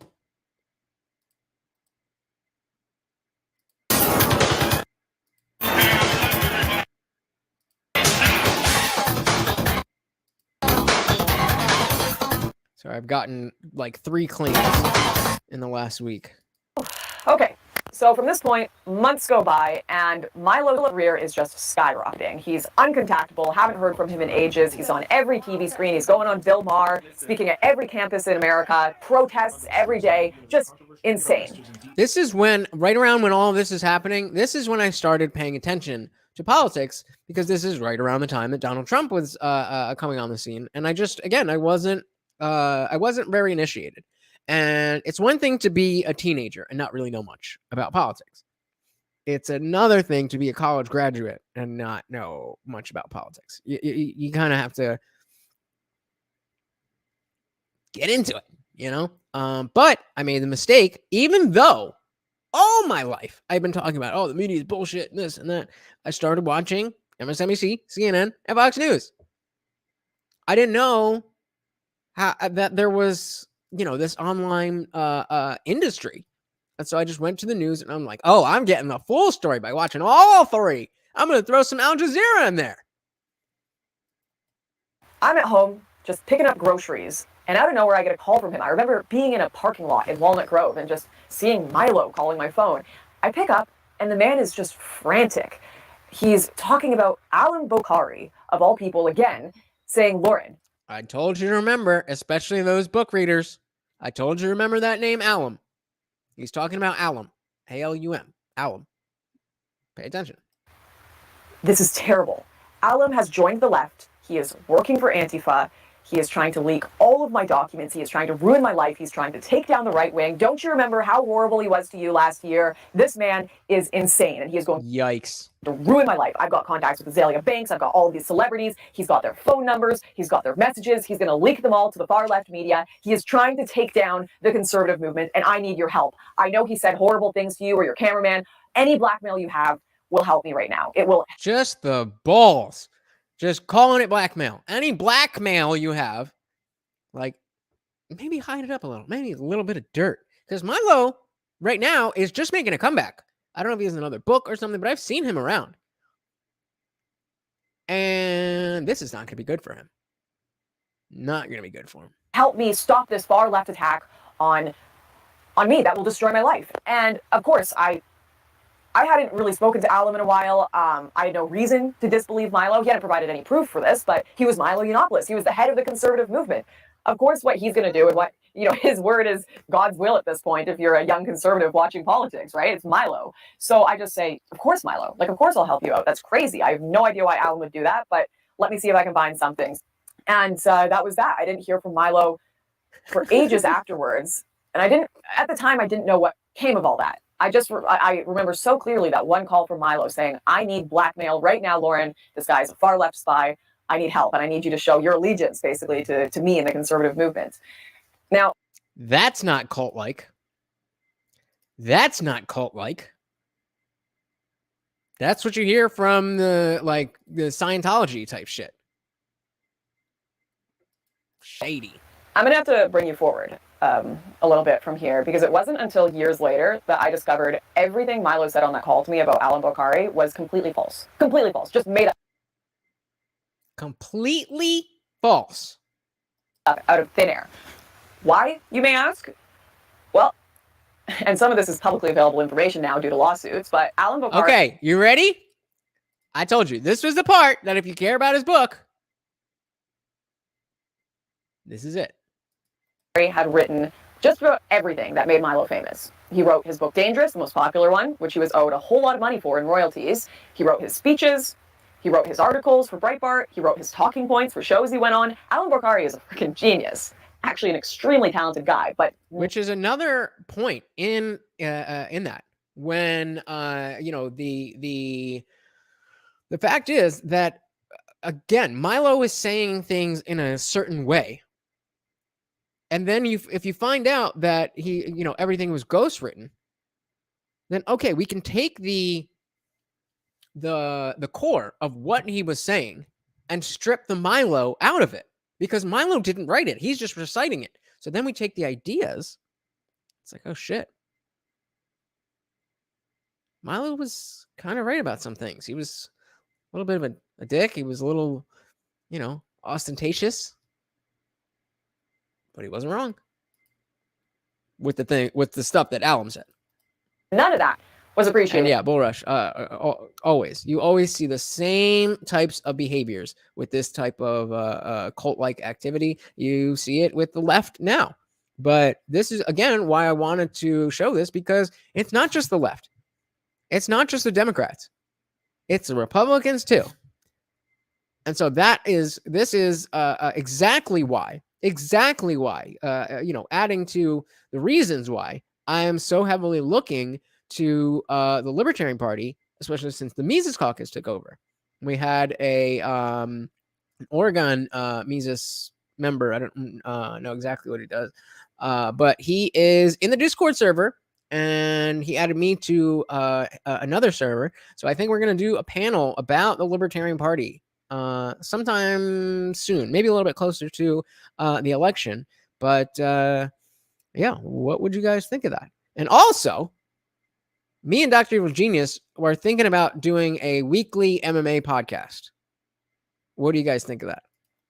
Apparently, because as soon as Alum wanted to get paid for all the work he did, Milo decided it would be easier to blackmail him. That's right. Milo did not want to pay Alum royalties for the book he wrote, and he figured it would be easier to call up people like me, call up friends and coworkers and ask them all for any blackmail he could get on Alum so he could go to him and say, listen, I'm not going to pay you royalties and you're not going to say a word about it or go to court or I'm going to destroy your life with blackmail. What kind of a way is that to operate? I feel like it's crazy because looking at this, it's like, what the fuck? Who does that to people? And somehow this is still more sane than half the shit we're going to get to in this video. But I had this moment in my life when I started to see this stuff happen over and over again around me of thinking, is this normal? Is this how normal people behave? Is this just what adults do? Is this what happens with regular celebrities? Yup. Yes, Lauren. Unfortunately, you know, the fact is that, you know, this is how it works. People are not legit. People are out for themselves. They will say and do anything. Kluke's back. What did he miss? The biggest thing so far is that I remember I was telling you to pay attention to that guy, Alum. Alum wrote every single little thing that Milo had ever done.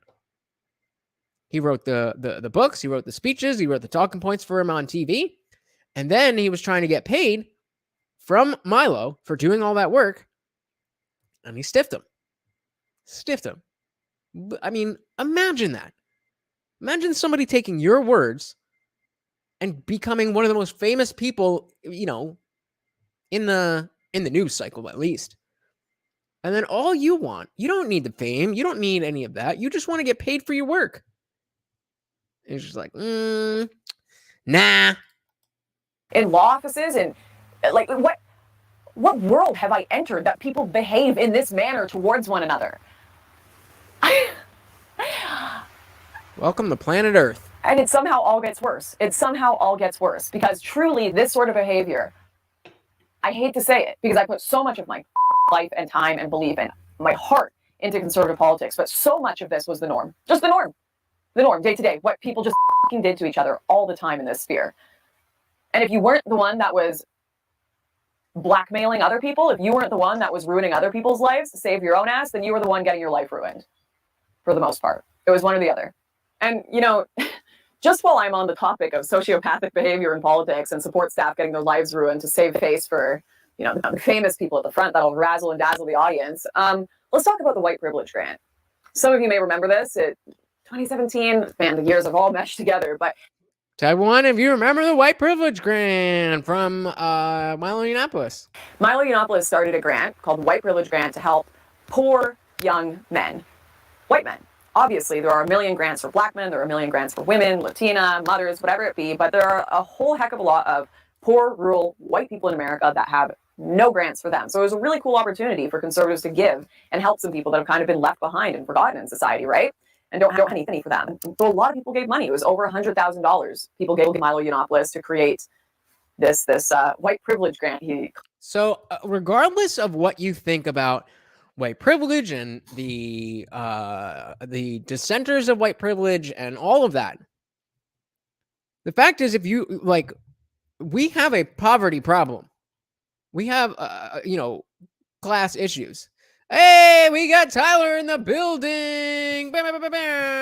You can't find the fight companion streams. What do you mean? The last one was on my channel, so if you just scroll down, it should be there. And then the other ones are on the TSP, Talking Shit podcast. But glad to have you here, Tyler. We just found out that some dude named Alum wrote everything that Milo Yiannopoulos ever did. And we got a 1 from Lopaka. Bull Rush disliked him back then. Lopaka says it burned the left so bad because he was gay and doing something for the right. Yeah, he was gay, and well, remember this is when the Nazi word as a pejorative, not it was always pejorative, but you know, it came back into style. And so they would call him a racist Nazi, a racist, homophobic Nazi, but he was Jewish, gay, and married to a black dude. It's like,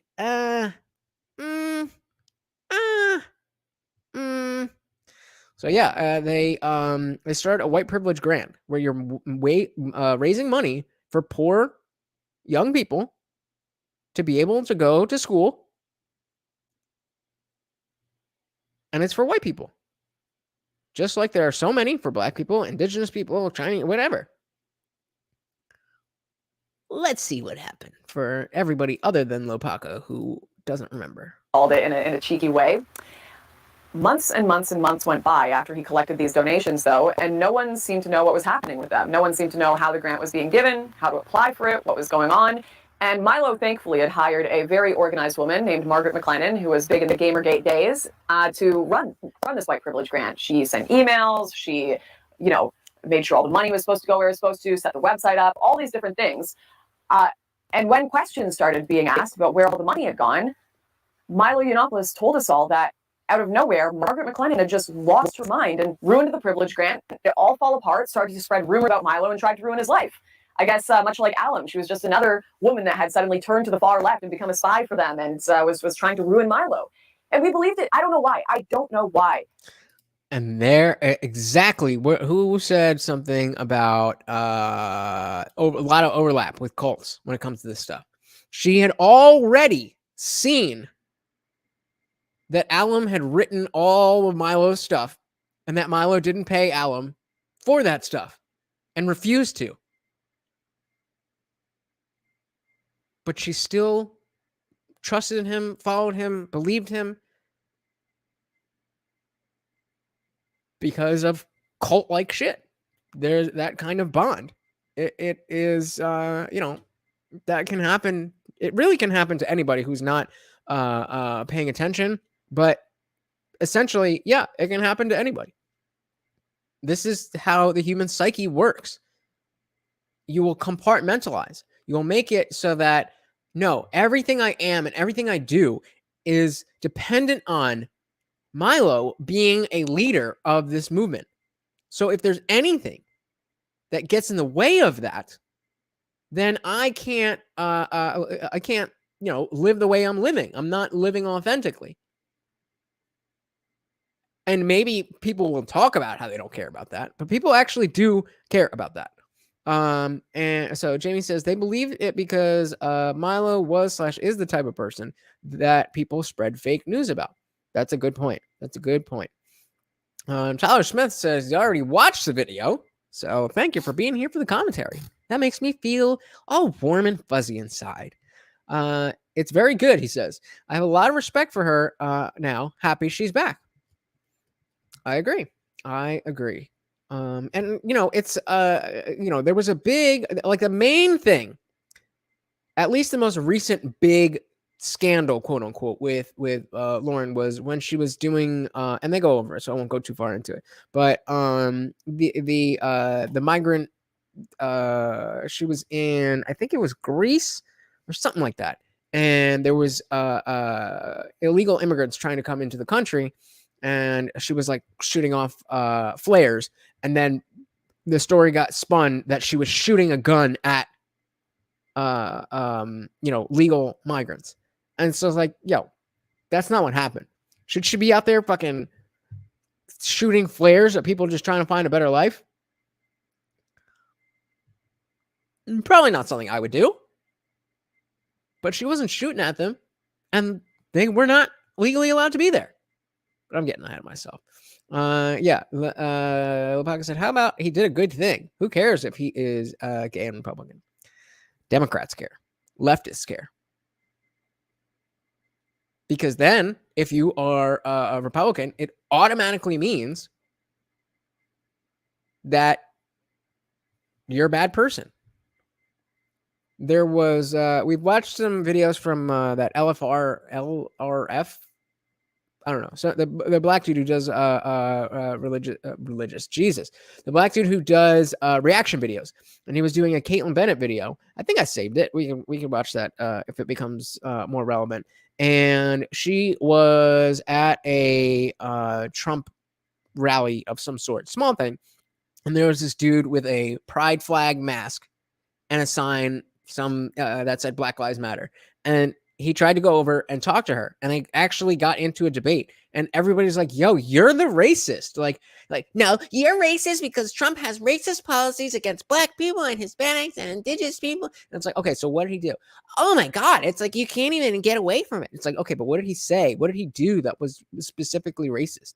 And it's like, guy, you gotta be more prepared if you're gonna, like, I won't leave my house unless I have to. This dude's fucking out there and made a sign and doesn't even know what the hell he's talking about. He couldn't name one racist policy. I'm not even saying there is or there isn't, but he couldn't name them. Jane says, I would have appreciated her actions a lot more if she had stopped illegals at the southern border rather than in the EU. I don't think she was allowed here during that time. I'm pretty sure that was during the time she wasn't allowed in the US. Pretty sure, because even if she's from Canada, you know, illegal immigration from Mexico to the U.S. is more relevant to a Canadian than you know, immigration from or between, you know, European countries or Asia and Europe. Lapaga says he's a recovering Trump supporter and he wants DeSantis.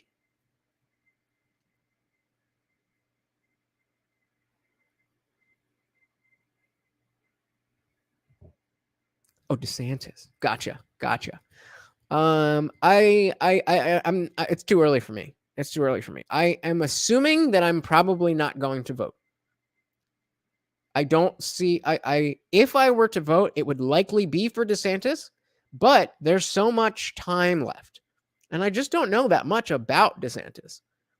You know, before the COVID regime, I just didn't know who the governor of Florida was. I didn't know. And so all I know is that he's done a couple of things that align with things that I think. And hey, we got Van Allen. Welcome to the party. He says Hunter 2024. I don't know about all that. It might get wild, but welcome to the party, brother, sister, whatever you identify as. We are here to party. Welcome. Let's get back into it. I still believed things Milo told me at that point. I had some sort of Stockholm syndrome of being like the head of the conservative movement, the biggest figure in there, and everything he said was just like God's word, right? But I remember even talking to people and being like, which is another reason, God's word. I don't have a God's word. So there's nobody who can take that role in my life. Like, oh yeah, that Margaret McLennan chick. She's a bit crazy, isn't she? She went crazy on Milo. Milo warned me about her. And even without any evidence or facts, you just believed what Milo told you. And once again, it wasn't until months and months later that I discovered Margaret had tried to tell her side of that story, but she just didn't have the platform for it. She had tried to tweet out the evidence. She had tried to explain what happened to the privilege grant, but most people didn't see it because she wasn't the one with the Breitbart byline. She wasn't the one with millions of viewers. She was just the support staff that got thrown under the bus. Margaret didn't steal any of the money. In fact, she published actual receipts, actual emails showing all of the money. So this is from Margaret saying, we all know I clearly profited from donations made to the grant. And then it's a whole thingy here. He got transferred into Milo Yigles's bank account. And now I'm proud to be one of the loudest voices criticizing the grant after I found what I believe to be internal mishandling. My name was removed from Kluk, I'm pretty sure. I'm going out on a limb here. But I'm gonna guess that Van Allen was joking. Just a wild guess. But yes, you are correct.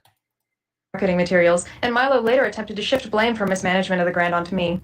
My access as director was restricted to answering emails forwarded from the grant site, where I directed prospective applicants to wait, and I directed donors to wire money to a personal bank account owned by Annapolis. The paperwork to sign ourselves as a charity was kicked down the road, and the grant was only addressed in public after major fundraising drives, when I spoke up to left-wing outlets in an effort to make sure the raised money would end up in the bank accounts of college students. He took all of it. He stole hundreds of thousands of dollars from working class Americans to give to poor white young men who needed the help. And he just took it and then blamed his support staff, Margaret, ruining her life and her reputation so he could keep the money. And yikes. Everyone just let that slide. Everyone just let it slide. I'm sorry. It's like all so shocking looking back on it. Yeah, I didn't find out, like, I just believed Milo. I believed Milo at the time about Alum. I believed Milo at the time about Margaret. And this is a bit of a premonition for the future of this video. But whenever I look forward and I feel bad for myself, when a bunch of people believed stories about me that ended up or are false, I feel less bad for myself because I realized I played into this culture of just believing what the popular figures in the right wing said about people. Oh, they're an Antifa spy, write them off. I just believe it. And then it happened to me, and a bunch of people just believed it and didn't look into it further. And I was so shocked and offended and surprised. It's like, well, no, I did the same thing. We all think we're the party of facts and logic. We all think we're the... Are you, wait a minute, Lepaga, are you saying that he didn't steal money, that he was just taking the money that was raised and use that towards the expenses of the charity? I don't think that's quite what happened. We're the right wing. We care about the receipts. We care about the reality. But then we have a lot of cult-like dynamics, or still have a lot of cult-like dynamics of our own, where people can get excommunicated, where we don't really look into things that deeply if the saints of our movement say it. And for how proud I was for a lot of my life of, I really care about the reality, there were a lot of points where I missed it myself. No one likes to talk about this because it's messy, right? It doesn't make anyone look good. It doesn't make me look good because it makes me look like I'm going to air everyone's dirty laundry. It doesn't make everyone in the movement or conservatism look good because they look like a mess. They look like it's like... So anybody who thinks that I clickbaited you, confession. People that are stealing money and lying about each other. And I could very easily carry on just making videos. I climb that social ladder, not talk about any of this, and my life would be a lot... The right-wing voters. The right-wing voters. That's who. The ones who are listening to these people and buying, or I guess, just buying wholesale. That's who, paid for this. There's something with an event where same kind of thing happened. And just really shows that, the right wing is all about values and morality and this and that, but politics is politics. Politics is politics. It's a theatrical game to see who can make themselves seem like the best kind of person. You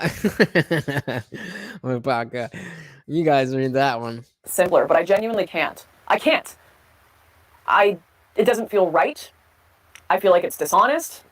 I feel whenever I talk about the right wing and when people wonder why I have so much distrust or skepticism or why I don't like the right or isolate myself a bit more, no one really understands why. And I haven't explained any of it because it's just so much. It's so much. And it's easier not to talk about. But we're about to get into some heavy stuff here. We're about to get into some much heavier stuff. Whew. So 2016, 2017, back to the main storyline. Milo's in hot water over his privilege grant, and I am in some hot water of my own. I just don't know it yet. I've moved to Toronto, working for Rebel, killing it. All my videos are doing fantastic. I'm getting these interviews with Jordan Peterson, first one on SJWs, all his protests, they're going viral. At this point, I'm on top of the world. I don't think anything's going to change. It's just upward trajectory with Rebel from here. And then I'm sitting at my desk in the office, and I get an email. It's from Ezra, and it says the office are going on an Israel trip. We're going to have some fun, try some couscous, make some videos. So this is actually... Stop, Morty, come on, man. This is actually very interesting. Very interesting that, when we're asking, is she telling the truth? Is she doing this for clicks? What is her goal here? Again, pay attention to this story, and you see, this seemed legit to me. Oh, I was like, what the fuck is that? It's ice cream, man. It seemed legit to me, but I would love to know if you guys see something that I missed. So yeah, as she actually, let me just run back. And then I'm sitting at my desk in the office, and I get an email. It's from Ezra, and it says the office are going on an Israel trip. We're gonna have some fun, try some couscous, make some videos. It'll be great. Okay, so anyways. A few months go by, we're getting closer to the actual trip, and we start getting emails asking us to do public crowdfunding for the trip and to crowdfund it as a fact-finding investigative journalism mission.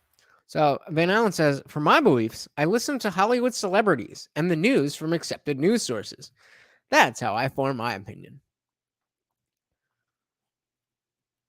I don't know if you're joking. I thought you were joking with the first one. No. It seems like, you're good. You're good. Van Allen is good. Anybody figures this Van Allen out, you win.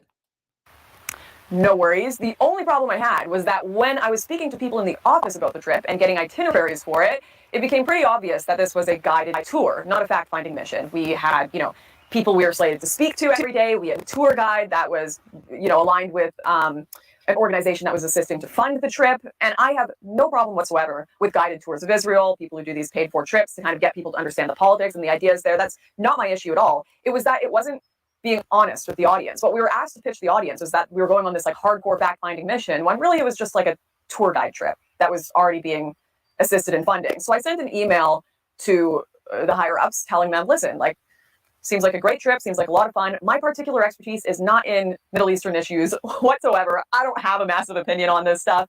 And I'm just not comfortable telling the audience that we're going on a fact-finding mission that's actually What else? So Pakistan, speaking of celebs, they're dropping off like flies. So many actors dead. What's another thing that happened to a lot of actors recently? And it's not just actors. Actually, you know what? Thank you, Alpaca. Thank you for allowing me the segue, because I didn't know how the fuck I was going to talk about this with you guys. But Lopaka has given me everything I need. Come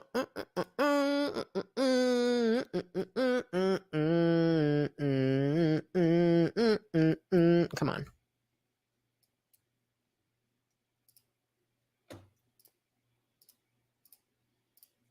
Really?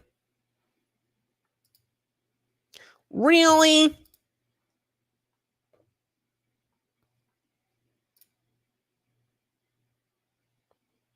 Yo, what is going on?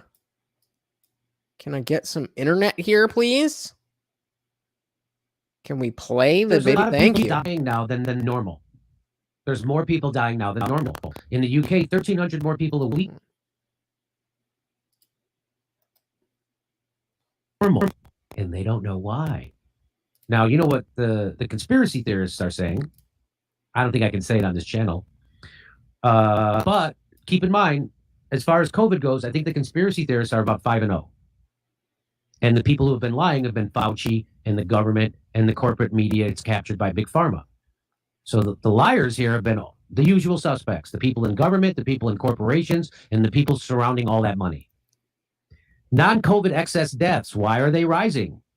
So I'm going to play a little bit of John. Anytime I move stuff, so when I was moving it, it'll jump. I don't know why this computer does it, but now that we're good. Campbell, you know me, Let me know if it's still going afterwards. This guy, Dr. John Campbell, and he taught nurses how to be nurses for his whole life. And so this guy knows a lot about a lot. And here's what he says. Well, welcome to today's talk, Wednesday, the 6th of July. We're looking at excess mortality. Now, basically, there's about 1,300 too many people per week dying in England and Wales at the moment, and we don't know why. It is not COVID-related. People are dying much more than we would expect based on previous years' averages. And I'm going to be giving evidence that suggests that this is not just a UK phenomenon. This is an international phenomenon. But we've got good quality data from the UK. So it's happening all around the world. More people are dying in every country and every neighborhood than they normally would have before COVID. What changed? Well, let's look. Where I want to look. So that's what this is about. This might be happening. And we'll be trying to think a little bit about what we need to do about it as well. But it is definitely happening. There's been anecdotal reports about footballers and things having heart attacks, but this is definite statistical data now, so we can be sure about this evidence that we're about to give. So he's talking about, we've all seen the videos of soccer players just collapsing with heart attacks. And apparently we never saw that before. I never saw people talk about that before. I've never heard of that before. I never ever heard of that before. Well, I did. I have. Have you? Did you guys not know about the Italian soccer players or the European soccer players that were just literally dropping like flies from heart attacks? There was that Hank Gathers, who was a top draft for the Boston Celtics. He had a heart attack playing basketball. There's actually a longer video. They blame that basketball. They blame that on cocaine. There's a longer video than I thought. I just wanted to get to the numbers. So yeah, basically, the guy did the math, and for, I believe, the month or the year, doesn't really matter. Almost 16% higher than the average in the UK. About a 5-year average. So they're doing a 5-year average of how many people die. That's just in the UK. Then, what else does he do here? So then, they're talking about excess deaths. And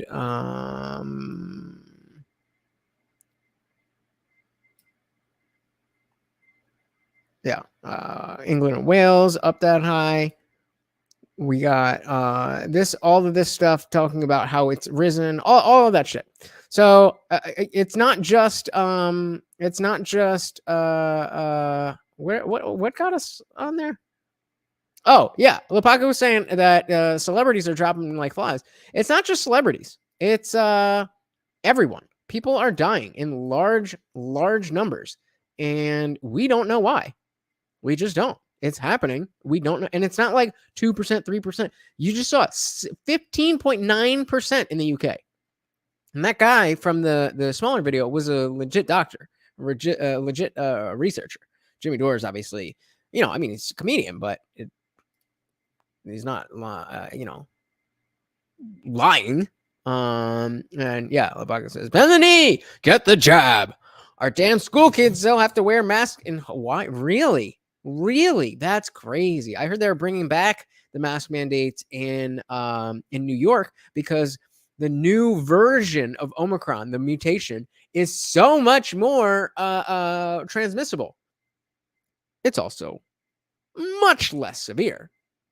But they're using framing like it's the worst version of COVID. Is it though?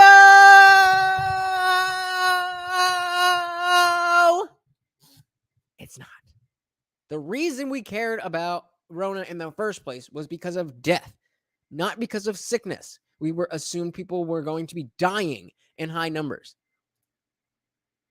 And then the 14 days to slow the spread was about the hospitals not being overrun. When they didn't even use the regular, the regular amount of respirators. It's the normal. That wasn't overblown. They had tents and shit outside. Never used any of that.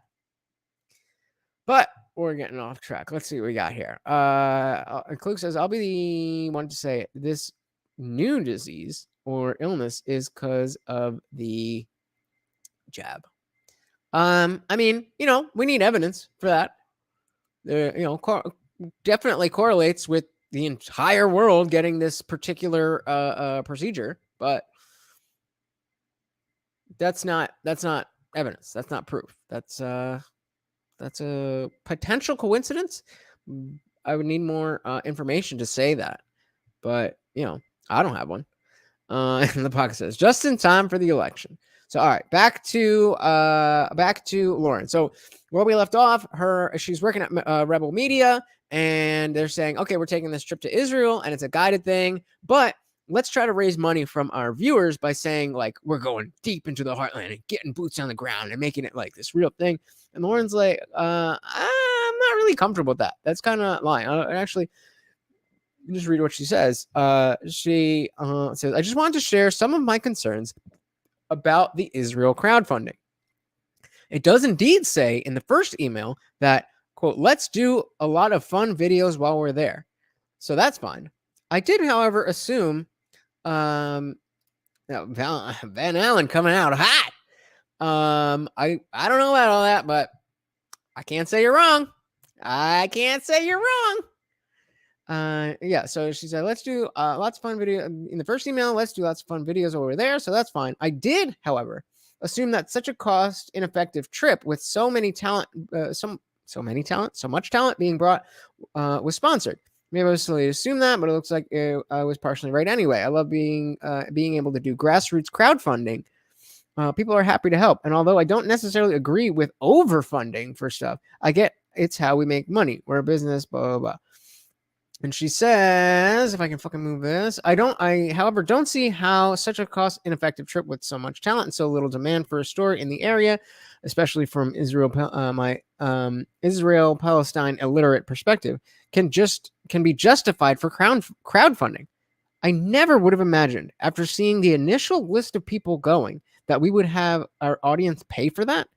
I don't feel comfortable crowdfunding this. I wouldn't mind putting out a general video just saying support Rebel and whatever, but and just let me know your thoughts. We got Lil Toes in the building. Welcome to the party, Lil Toes. Glad to have you here. We were just talking about Lauren Southern and her recent confessions, if you will. Welcome to the party. And corrupt Democrats everywhere. And you are absolutely right. You're absolutely right. And that is what I shout from the rooftops. But unfortunately, seems like we've got corrupt Republicans too. Van Allen, thank you so much for stopping by. Please hit that subscribe button. I would love to see you again. And that like button as well. Love that you were here. Really appreciate it. And Lapaka says she doesn't seem like a team player. I definitely disagree with that. I think, I mean, well, I don't, maybe I don't necessarily disagree with it, but the idea is that she's acting morally. She's saying, look, we're telling people that Rebel Media is going to do this grassroots, thing. So we need to get our audience to pay us money so that we can go on this. But really, what was going on was that they had just kind of a trip that they were going to just make some videos while they were there, and it was a trip for them, and they were getting the viewing audience to pay for that trip. And all she said was, I'm not comfortable doing that. That's all she said. Laura says corruption everywhere, more so. Exactly. And Wilto says, I wonder if Abraham Lincoln was corrupt. I guarantee you he was. I guarantee you. I've long held that you cannot become the president of the United States without some kind of fuckery. Some kind of fuckery somewhere. It happens. It has to happen because everybody else is doing it. So it's like the Tour de France with Lance Armstrong. Yeah, he won.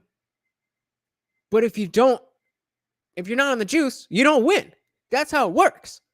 You can't not be on the juice and also expect to win.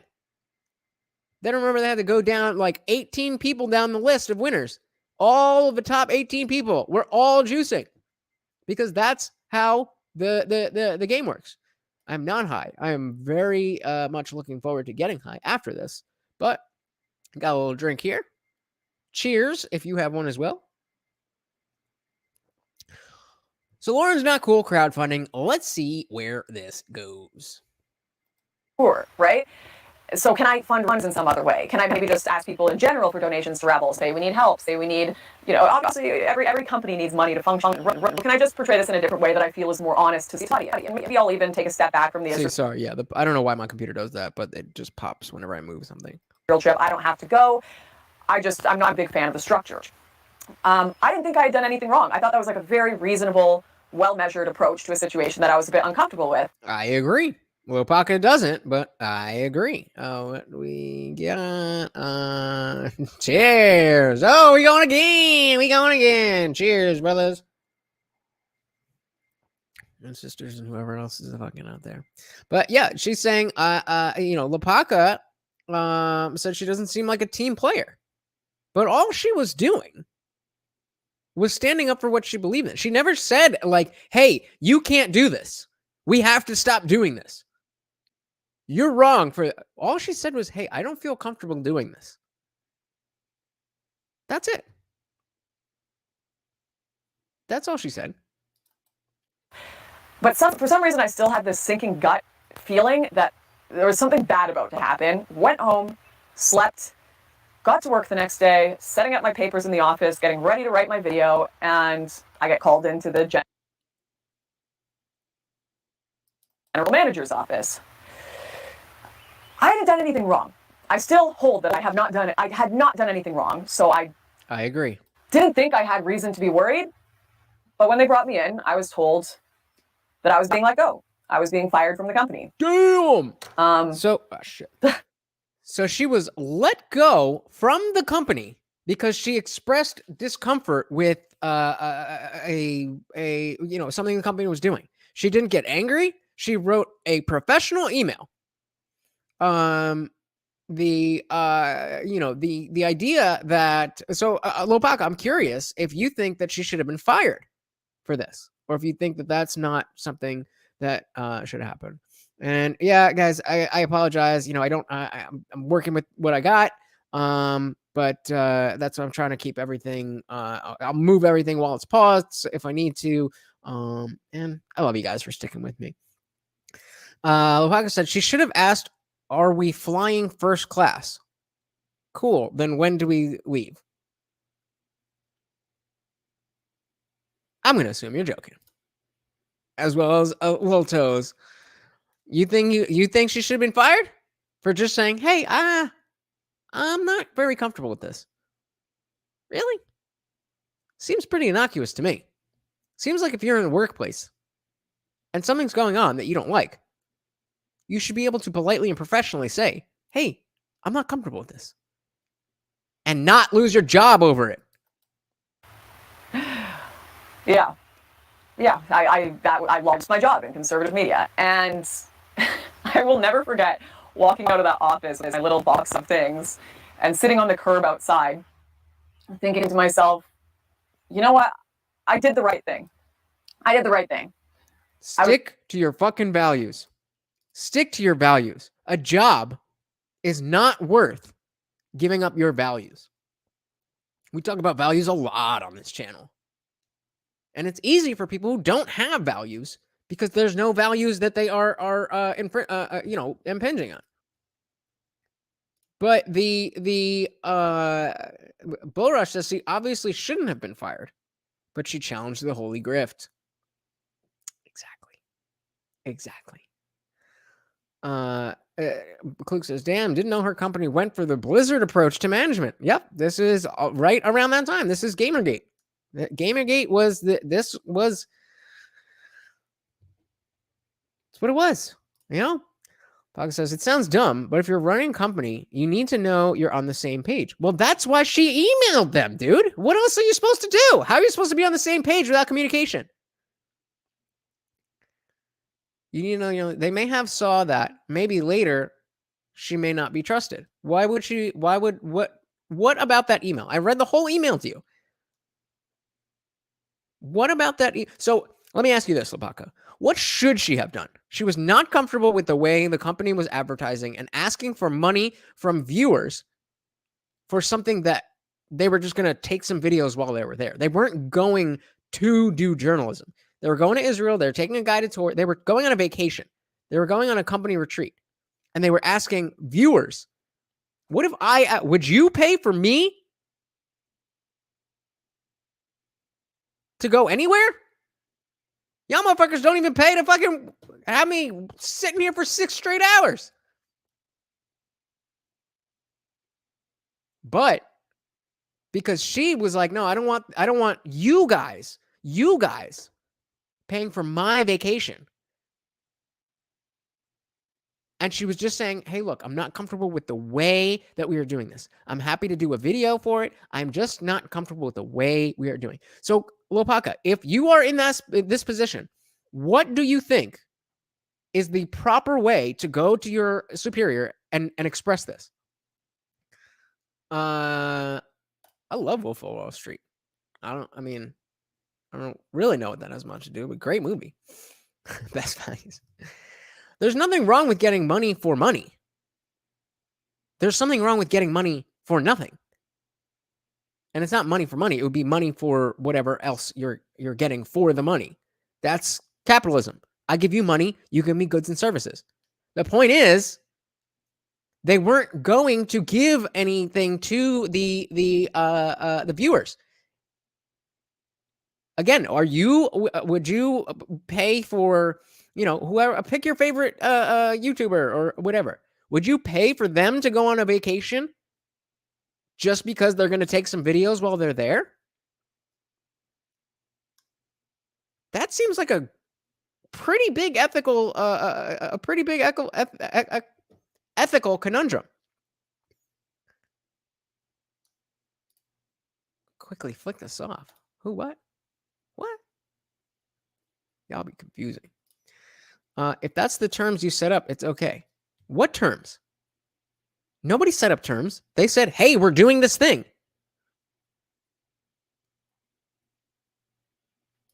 Exactly, Kluk. Is it, what else is she supposed to do? All she said is, hey, do we need to go back and read the email?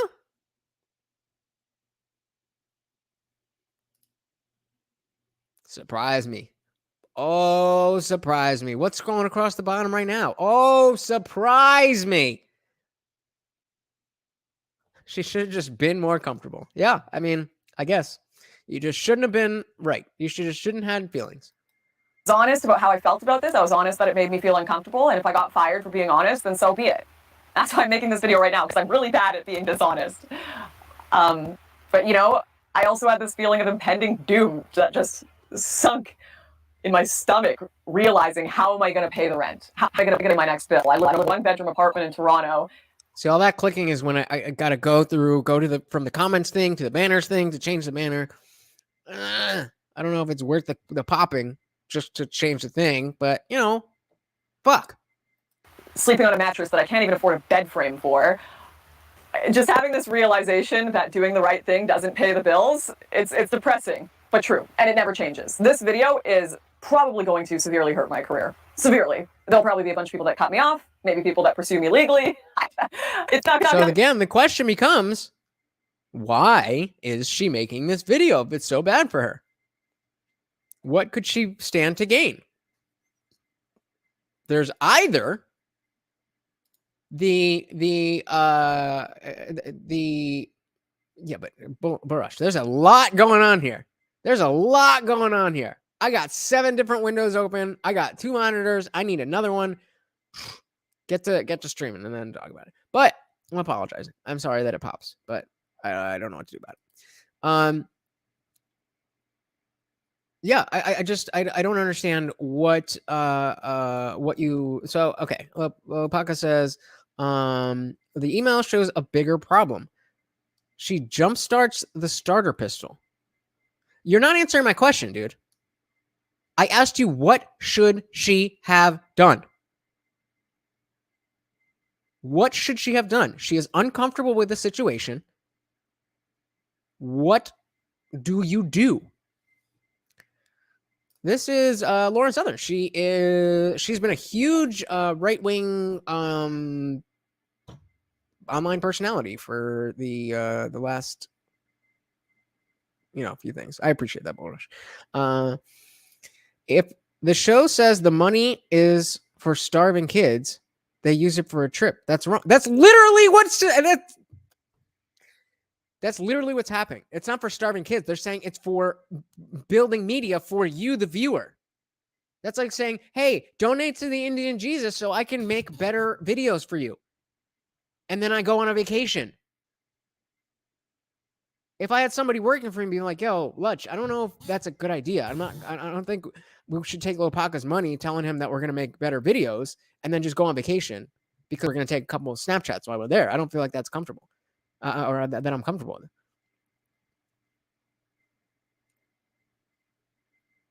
How do you express your discomfort? And I'm thinking, I think Lil Toes is trolling here, but, Exactly. Thank you, Bull Rush. Thank you. I thought I'm going fucking crazy here. Seems like the most innocuous conversation ever. Hey, there's this thing you're doing. I don't really like it. Okay, you don't have to go. Or, okay, you don't have to do that. Or, okay, we'll change it. Okay, let's have a conversation. But they fired her.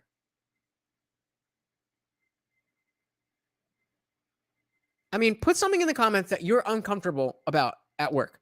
Put something in the comments that you're comfortable. We're doing this. We're not playing the video. Put something in the comments that you don't love about your job.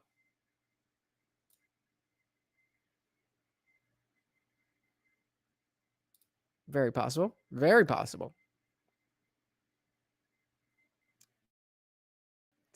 If she's their biggest personality, though,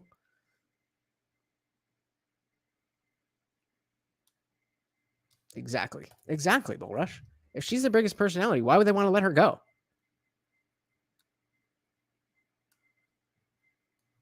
Oh, Lil Toes is a troll. Okay, I mean, I thought no, it's about the concept of what's happening in the world. This girl was a big part of politics. So when she's telling us stuff that's going on in the world, then I care. If you don't, then you're in the wrong place, motherfucker. All right, then dip out, motherfucker. I don't give a shit.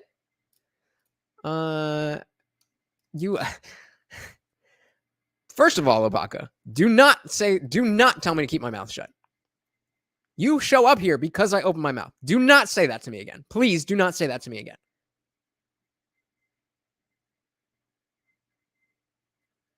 You have loyalty to your employer. That doesn't seem like a big deal. In unsaid words, she's calling out her boss. It's not unsaid words, bro. She said words. You're not answering the question. Answer my question. What should she have done? It's a simple question. I'm just asking what you think. You said that this email was wrong. Okay, what should she have done? Click says popularity attracts attention, which, while good, if everyone on the opposite side is constantly smearing her, it can hurt the overall brand, and maybe they just didn't want that around. I don't think that was I don't think she was that big yet. She was big on Rebel Media, but she wasn't in the she wasn't in the space the way that she is now. Lil Toes, I fair enough. If you're if you're just saying, oh, maybe she's generally a bad worker. And like, she wasn't though. Like you say, you don't know. She again, she was their biggest personality. The whole thing started from her with a viral video and then more viral videos.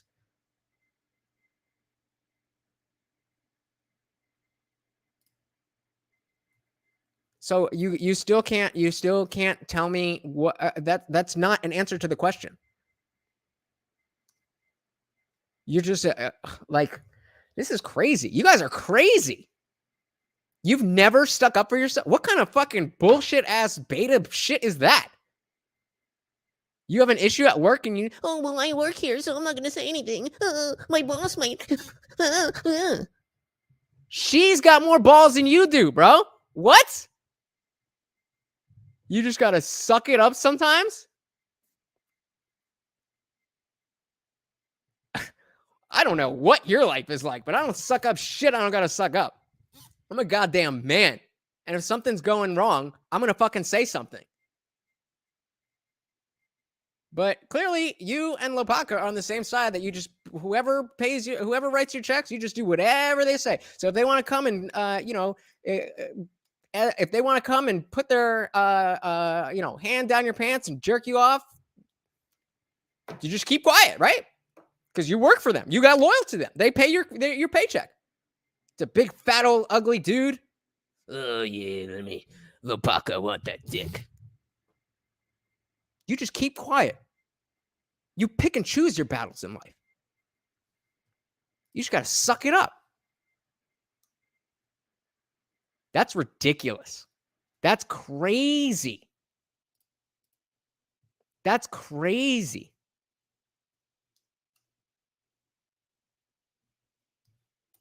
And then, yeah, the world is ugly. And you seem to be totally fine with that. I'm not. I would like a less ugly world. Call me crazy. But I would like a less ugly world. And y'all are fucking crazy. At least Bull Rush is keeping me grounded here. I know I'm not fucking crazy. It's not going to be good, but I can't. I have sat for so long wanting to make this video, and it bothers me all the time, every day, when I don't. So I just have to. I whatever. I can't wait to clip that part. He's all gonna look dumb as hell.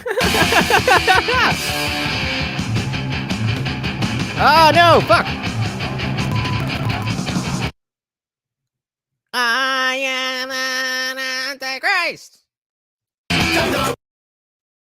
just gotta, that algo.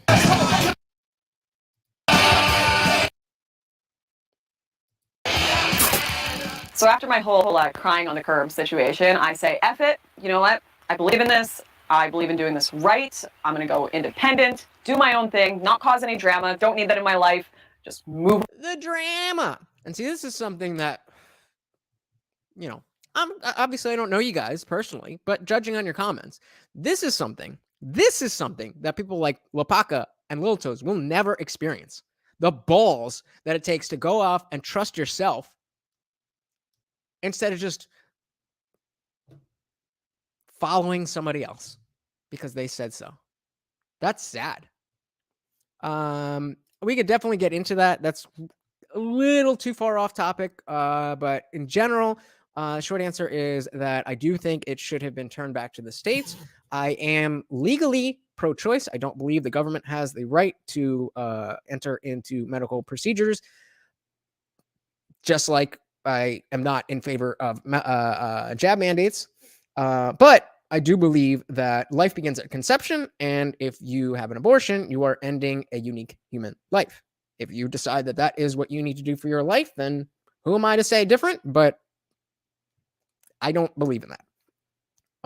There is no other place scientifically to determine the start of life that isn't arbitrary besides conception. You could say heartbeat, brain waves, emotion, whatever you pick. Other people who agree with you will pick something different. So you just pick that. That's not scientific. The only place where new DNA is created is at conception. So that's a human being. Now, just like in war, where killing somebody is in a different context than if you just walk up to somebody on the street, then it's different. And if it's a medical procedure, then the government has no right to have any part of that.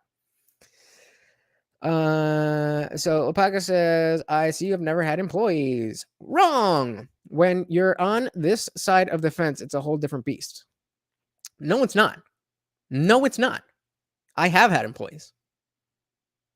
Do you think that I made this?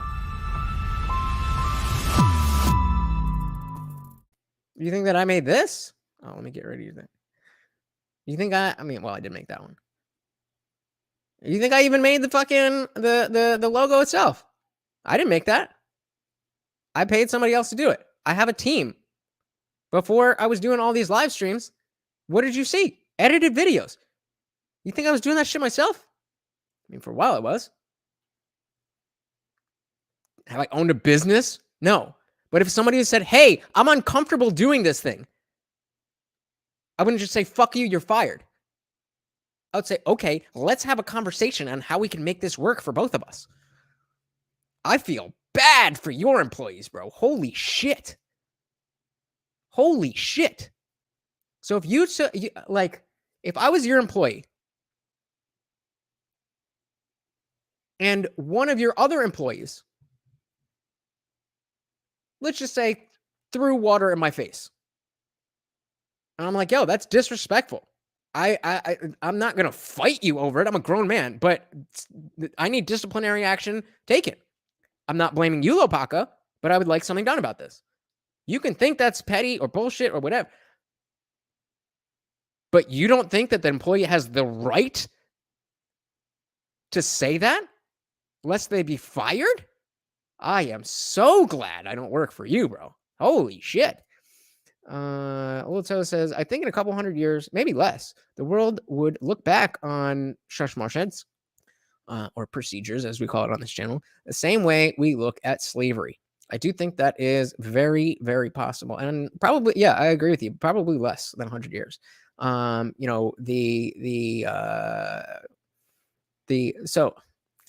So here's the thing, brother. This is where we're actually getting into the conversation.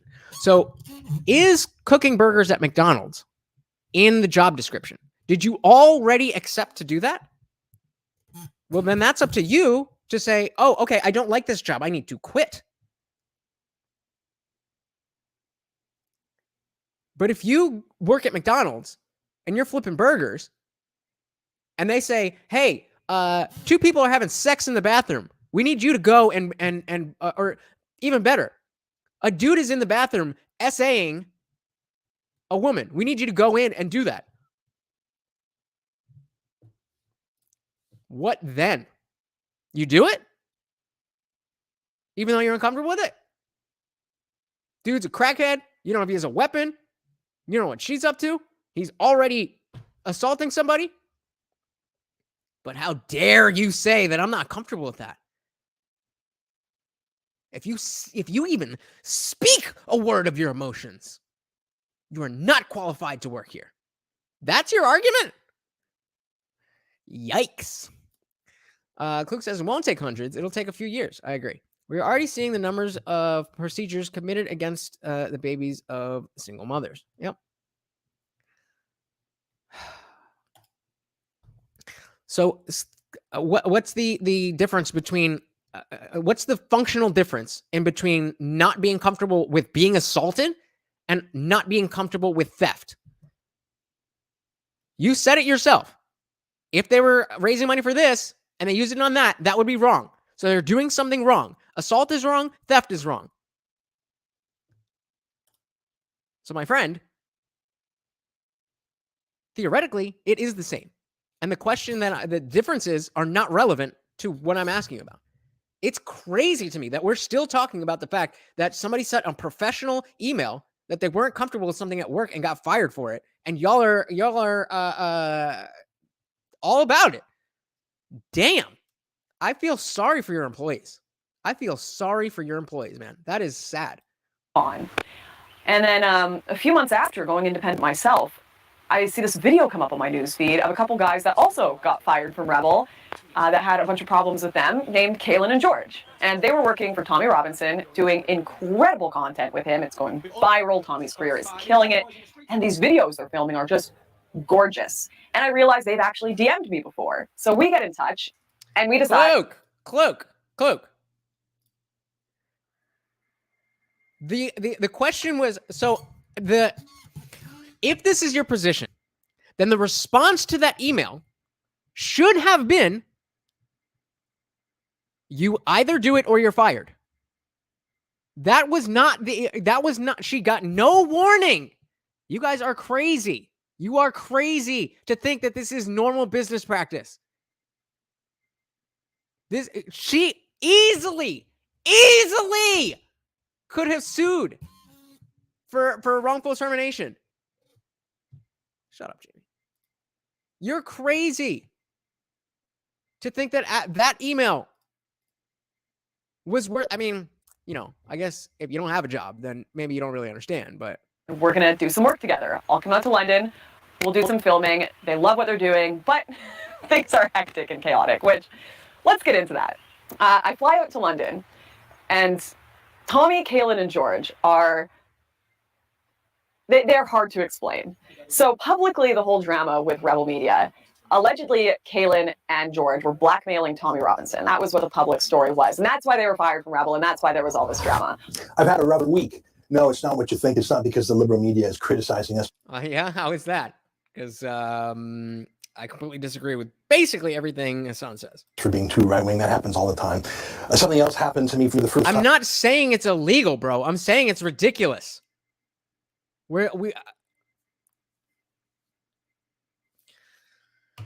Yeah, get a job. I'm not having this conversation with somebody who's never had a job. In my life, actually, and I don't really know how to say it other than to just say it, and I can't really believe it, but here it goes, I'll say it. I'm being blackmailed. They were threatening Tommy Robinson, too. Cailin Robertson and George Llewellyn-John threatened to release video footage they claimed to have taken of Tommy Robinson confessing that he punched a guy at Ascot in self-defense. And as I'm reading this back, that is what is called wrongful termination. At will means at will, but there still has to be a reason. You could do it at any time for any reason, but you have to have a reason. Well, hope your boss, acts exactly the way you like, because if you speak up, if you have an opinion, you don't deserve a living if you have an opinion. When I went to London and I met them all at a bar together as they were laughing and acting like best friends. It was another one of those situations where I just walk in and I'm like, is anything these people in politics say publicly true? Is any of it true? Why are the three of you here laughing and having beers together when everyone on Twitter is talking about how you've all betrayed each other and are having this massive fallout? But they basically said, yeah, none of that. Thank you. I like,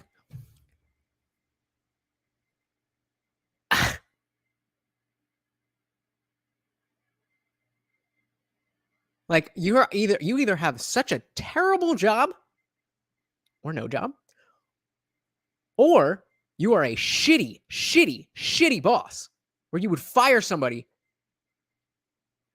for expressing discomfort in a polite and professional way. That's crazy. Crazy. True, we're good mates. That's just rebel drama. We're fine. We're all working together. Come join us in the UK. Have some fun. So I stay in the UK for a while. We film a bunch of videos. I watch their process filming content with Tommy. At this point in time, they are secretly filming for Tommy. So the public I agree with this one. That's what I'm trying to do. Don't know, since they're supposed to be in public drama. And this seemed to be a repetitive cycle. Actually, you know what? Let me pause for a minute here and explain this. This is really important. Cailin, Tommy, and George were... So those are Cailin. I don't think it's spelled like this, but Cailin, Tommy, and George. So Cailin and George are the workers. Tommy is the on-camera person. So he's the personality. So Cailin and George and Tommy. Cailin and George, Tommy. Just so we're all on the same page. Like a toxic relationship. They would fight all the time. They'd have problems and break up. So what did she do that embarrassed the company or made the company look bad with an internal, polite, professional email? But they also kind of needed each other. Like they worked really well together, but they were just constantly having these makeup, breakup sessions. But the issue was both of them would make mistakes. Tommy would go out on a bender, get drunk, and fall asleep under a bridge somewhere and not show up to a shoot that they were supposed to do and forget to pay them. Cailin and George would get pissed and decide to use his credit card to pay dinner for themselves since they didn't get... Nah, dude. It's supposed to be, just a relevant cultural event to people who care about what's going on in the world and the country, and thought leaders kind of dictate where that goes. Hey, if you don't like me and you don't like my opinions, you don't like what we're watching, you can click off. I will not be offended. I really, really like your profile picture, but I promise you, I will not think of you ever again if you leave. Paid for a whole day of work they were supposed to get paid for and took the day off for, and they'd have all of these constant falling outs that were absolutely 1000% both of their faults.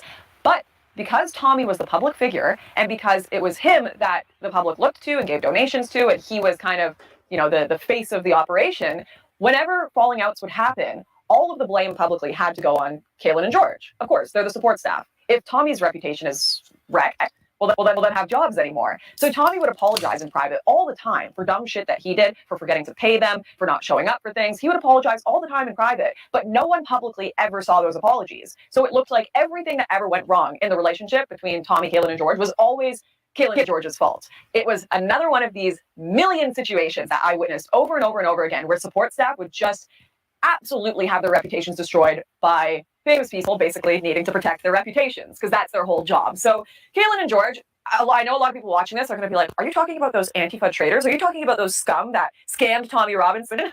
Oh, my friend. I'm sorry, but you have heard a lot of stories that are just not even remotely close to true. And half of it started... Give me a second, Bull Rush. I'm about to... I just finished my cup. I'm pouring another drink, and then I will cheers with you, brother. With this beginning, constant breakup, makeup cycle, and apologies only happening one way publicly towards Tommy.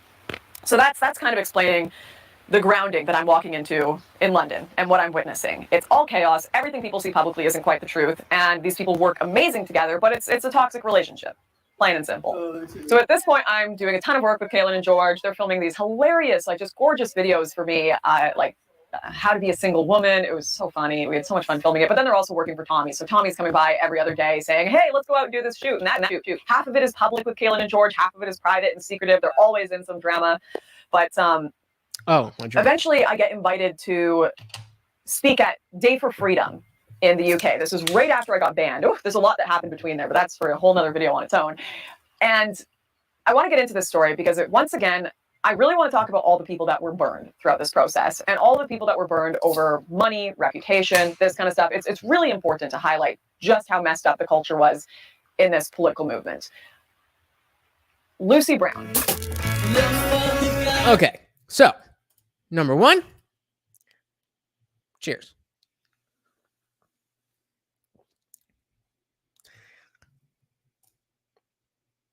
So, Lil Toes.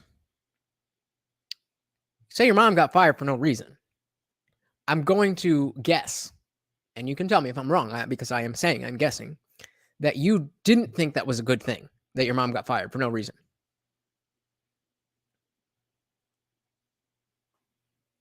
But you think that other people should be fired for no reason because that might make your life better or worse when your mom got fired. Do you want that to happen to other people?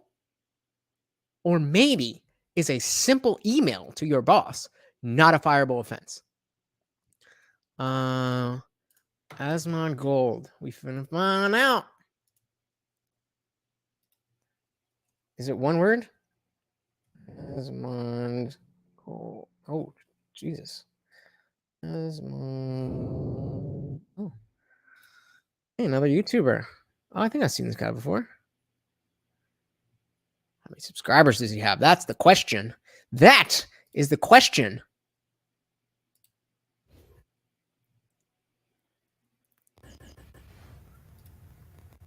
A million subs. I'll take it. Thank you, Little Toes. I appreciate that. Hell yeah. On our way. But yes, I do. Legitimate question about you're saying that I mean, a lot of people do this. The idea that your mom got fired for no reason. Are you now saying, well, since it happened to me and that was bad things should also happen to other people? Or are you saying it wasn't bad and that it was okay for your mom to get fired for no reason? I'm not saying legally. I'm saying in your personal opinion. Asmon Gold is a World of Warcraft, I think, right? Twitch streamer and reaction channel. He got hella popularity with the Herd trial. So did I. I mean, comparatively, because just a mostly reasonable guy who doesn't give a shit about anyone's opinions. Well, Little Toes, that is a very high. I'm flattered. I'm flattered. And I appreciate, and if you're, I know you're new here. We get into shit. Ain't nobody else doing what we doing over here. We get into shit, and the world's too soft. People can't take it. You have every right to come at me. I haven't, I'm not blocking anybody. I mean, unless you're, like gonna get my channel taken down or something. I'm not blocking anybody. I'm not timing anybody out. This is a party. We're all having a party. If someone's in the comments, the chats that you don't like, just ignore them. You can block them. Whatever. We got a JH in the building. What's good? What does JH say? There was a reason. Justified or not, disclosed or not, but there's always a reason. That is correct. But was the reason valid is the question. And even Little Toes is saying, I don't think the girl should have been fired. I'm not sure why you're arguing that she should have. Maybe just playing devil's advocate, in which case, again, I do appreciate that. I don't want you to think that because I'm matching your energy that I'm mad at you or that I don't want you to. I love it. I love it. Keep bringing it. You guys got to keep me honest. And exactly, this is a place for freedom of speech. So you can call me every fucking name in the book, as long as it doesn't have to, it doesn't fuck up my YouTube shit. As long as you're not causing people to leave my channel because of the way you're talking, you can say whatever the hell you want, especially about me. But just be on notice. We all at the same party. So if you say some shit, I'm gonna say some shit too. But I'm glad you're here. I'm glad you. I appreciate that comparison, and I'm glad that you're engaging. Yeah, and JH, I agree. Their reason was that they didn't want somebody who wasn't completely on board with them. They didn't want anybody making noise. But the point is, in any work environment, you should be able to respectfully and politely and professionally express that you are not comfortable with something without worry that you're going to be fired simply for expressing that. You may not get what you want. I'm not saying give her everything. I'm saying just because it was an email that should not be a reason for to be fired. Oh, now everybody's going back. Everybody's walking back their words. All right, all right. Cook says, yeah. And I wasn't saying she should have been fired either. Kind of weird. I was stating a possible reason outside of the direct work environment that they let her go. Fair enough. Fair enough. You were just saying, okay, maybe they were looking for a reason to get rid of her, and this was just something that they used, which is very much a common practice. I'm saying, and this is conjecture on my part as well, because I wasn't paying attention to this shit at that time. Because she was their biggest personality. That's like saying they were looking for a reason to get rid of Tucker. Fox News was looking for a reason to get rid of Tucker Carlson. Like, no, they're not. He's the biggest moneymaker. They will do whatever they can to keep Tucker on the air because that is who makes their money. And Lauren was that for the Blaze. Or not Blaze, Rebel Media. I mean, according to this, we're all watching the same video. I don't have any more information than you guys do. So Parker says, okay, fine.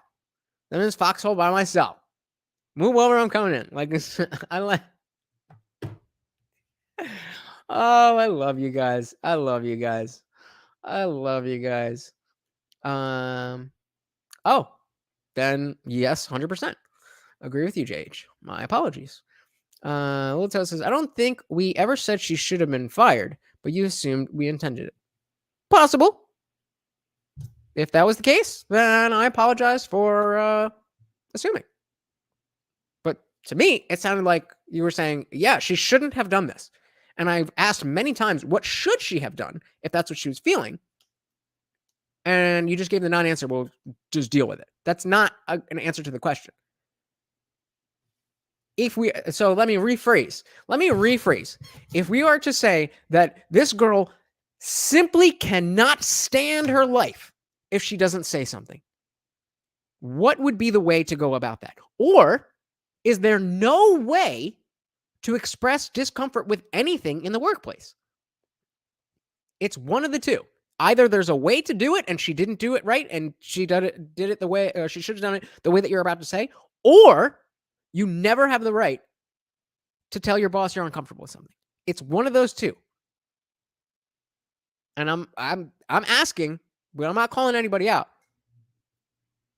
But think about that before you say some other stupid shit. Because those are the actions. She could have just left without even trying to resolve anything, which as their biggest personality would have left them in a very bad position. She could have sent a polite, professional email. Or that's where you guys come in. And hey, like I just said, I still have it up. But you assume that we intended it. Maybe. And if I did, I was wrong, and I am sorry.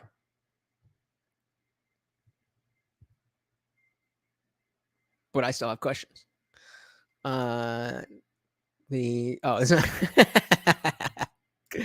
Tucker Carlson, he plays a role. I will never be able to watch cable news seriously ever again.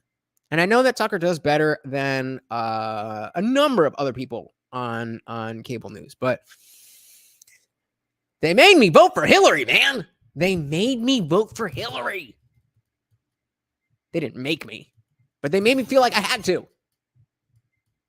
No, I just can't. Klug says, Tucker just seems like a nice guy who has his heart in the right place, but is a little disconnected from the specific grievances of his base, if that makes sense. That does make a lot of sense. Teleprompter conservatism. Fair, absolutely.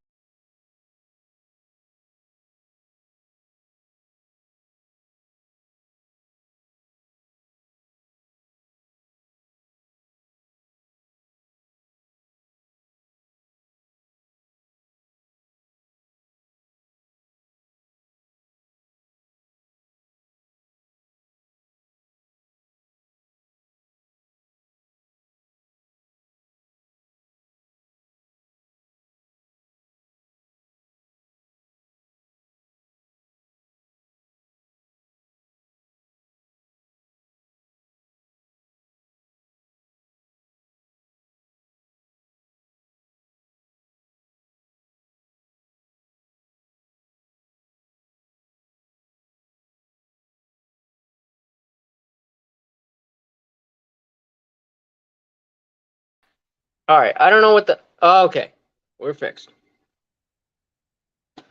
Oh, thank you for sticking around. Okay.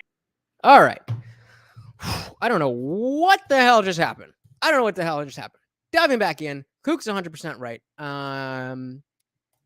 Little Toes is 100% right. And yeah, what is going on? I'm hardwired. I got an Ethernet cable. I got the optimum top tier. Like, what else can I do? I think it's the computer. I gotta get a new computer. Anyway, let's get back into Lucy in the Sky of Diamond. Oh wait, see if I played that and then full screen. So if you ever see me pause it right before I full screen, it's for your ears. Oh shit, I can't play this. Okay.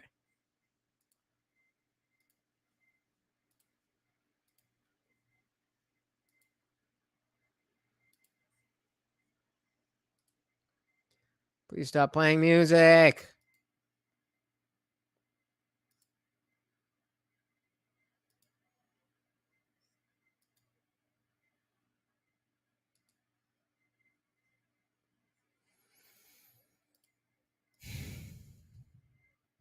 So for real, I really do appreciate you guys sticking around while that happened. Struggle streaming, and you guys are the real ones. Thank you so much.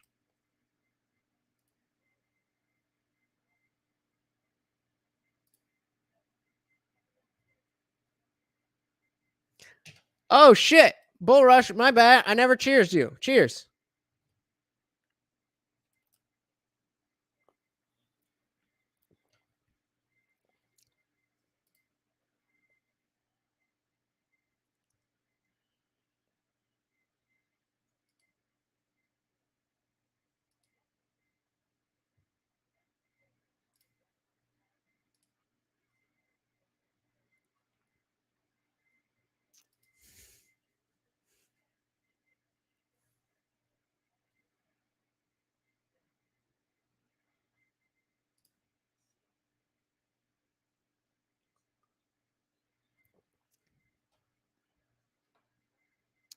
So again, basically, this is just footage from Cailin, George, and Tommy. Remember, Cailin, George, and Tommy. They're all with Lauren, just doing their news thing. They're just like, all right, word, let's do this independently.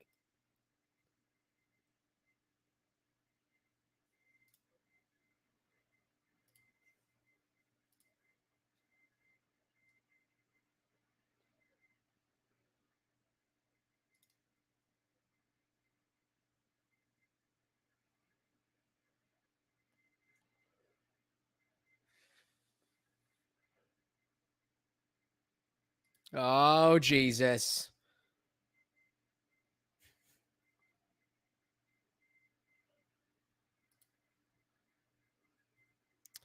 Thank you. Guys, it's been going for fucking how long? Are you not going to tell me? All right. Stop screen. I hate when StreamYard does this. Come on, man. This is a paid service. It's not free to do this. And I can't even there's a button, there's a box that says, would you like the audio? So again, Little Toast is a little bit off topic. Basically, sports were not separated because men like to wear dresses sometimes. Sports were segregated because males are very different than females. And so, when we're using these terms, male and female used to be, or rather, gender terms and biological sex terms used to be interchangeable. They say women's sports, but it's not women's sports because of whoever identifies as a woman. They gave the women sports so that they didn't have to compete with the obviously better and more capable men. Obviously. I'm not saying obviously to you. I'm saying obviously in general that they can't compete. But hey, we got our biggest tickets in the building. What's going on, brother? We are checking out what Lauren Southern has to say about what goes on behind the scenes in the GOP. And I'm glad you agree, Little Toes. Yeah, we did the Daily Wire movie, What is a Woman? You have to pay to watch that. But on my channel right now, there is a video. It's kind of long. It's a stream. We went through went through the entire What is a Woman documentary. We went through every single point that was made. I'm saying, okay, is this a good fact? Is this true? Is this what? And nobody has debunked it. That's one of my best performing videos, and it's 4.5 hours long.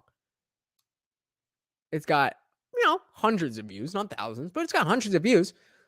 But you think in those hundreds there'd be somebody, especially since I put on the thumbnail, I put "What is a Woman" debunked. So you would think a bunch of liberals would go in and say, "Oh, cool, somebody's debunking this Daily Wire evilness, transphobic." And they go in, and I set it up like, "All right, I'm just saying what they say in the video, in the movie. If it's wrong, then you tell me." No, that was the entire point, is that there was no debunking to be done. There was no debunking to be done. But you gotta pull them in. You gotta get them curious. But check out that video, man. It's I go through the entire documentary, point by point. Freedom. These people feel like they are losing their voice in society. However, is that really the case when they're amongst some of the most famous, followed and talked about activists in the country? The event was organised by former EDL leader Tommy Robinson, who thinks that the government, the media and social media companies are trying to censor his views.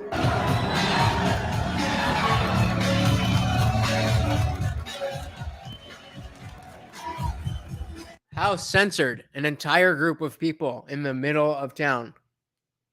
Like, I'm all for saying fuck the censorship, but you don't seem very censored right here. A lot of you remember this if you were around in that time. Huge event in London. Milo spoke there, Gavin spoke there, I spoke there on a billboard right after my ban. And one of the angles that Tommy and Lucy and everyone thought would be fun to take was, this isn't just like a free speech event for right-wingers. We support free speech in general for everyone. We're going to have a, drag queen come and sing there. We're going to have a drag queen. So I didn't trick the audience because I put a question mark. I was asking, can this be debunked? So I went through the documentary, and the point of my stream is to say, hey, I'm not, I understand that you think this is transphobic and you don't want to give money to the Daily Wire, and you can't watch what's in the documentary to debunk it without watching it. So we're going to sit here and watch it. And if you can debunk it, then this is the place to do it. And nobody's been able to do it. I didn't trick anybody. I just said, hey, this is what we're doing. And then I did it, and nobody was able to debunk it. Luke says, Sargon is my favorite of the early right-wing culture war warriors. He was there for almost all the main events. Yeah, I never really got too deep into following him, but I've always appreciated anything that I have seen from him. I was subscribed to him on YouTube. Jesus, I was subscribed to him, but obviously he got banned, so I'm not. There's just too much on YouTube for me to pay for other stuff. And yeah, did you see Liltos? Did you see Terror on the Prairie with Cowboy Cerrone and Gina Carano? Came out within 2 weeks after What is a Woman? So I only paid for the one. Yeah, no clue, but I just I've got my podcast, I've got my my subscriptions and everything. I have a very tight schedule of I watch a lot of shit to make sure that I got stuff to show to you guys. And I was already doing that just because I watch a lot of stuff. So I appreciated what he does, but especially because he focuses a lot on the culture war from the UK perspective. I just feel like a Tim Pool is more relevant. I don't feel like I'm going to get too much different stuff from a Tim Pool than a Sargon of a cut. Obviously they are different, but I'm just saying generally. Yeah, you definitely check that one out. Obviously I didn't do a review. It was just a Western, but it was a great movie. I'm not even a fan of Westerns or anything, but as a huge UFC fan, I had to watch a movie with Cowboy Cerrone and Gina Carano. But yeah, let's get back into this. They were the Day for Freedom, and they were trying to say it's a free speech event, and it's not just like conservatives. It's for everybody. They're bringing in a drag queen. She said a drag queen.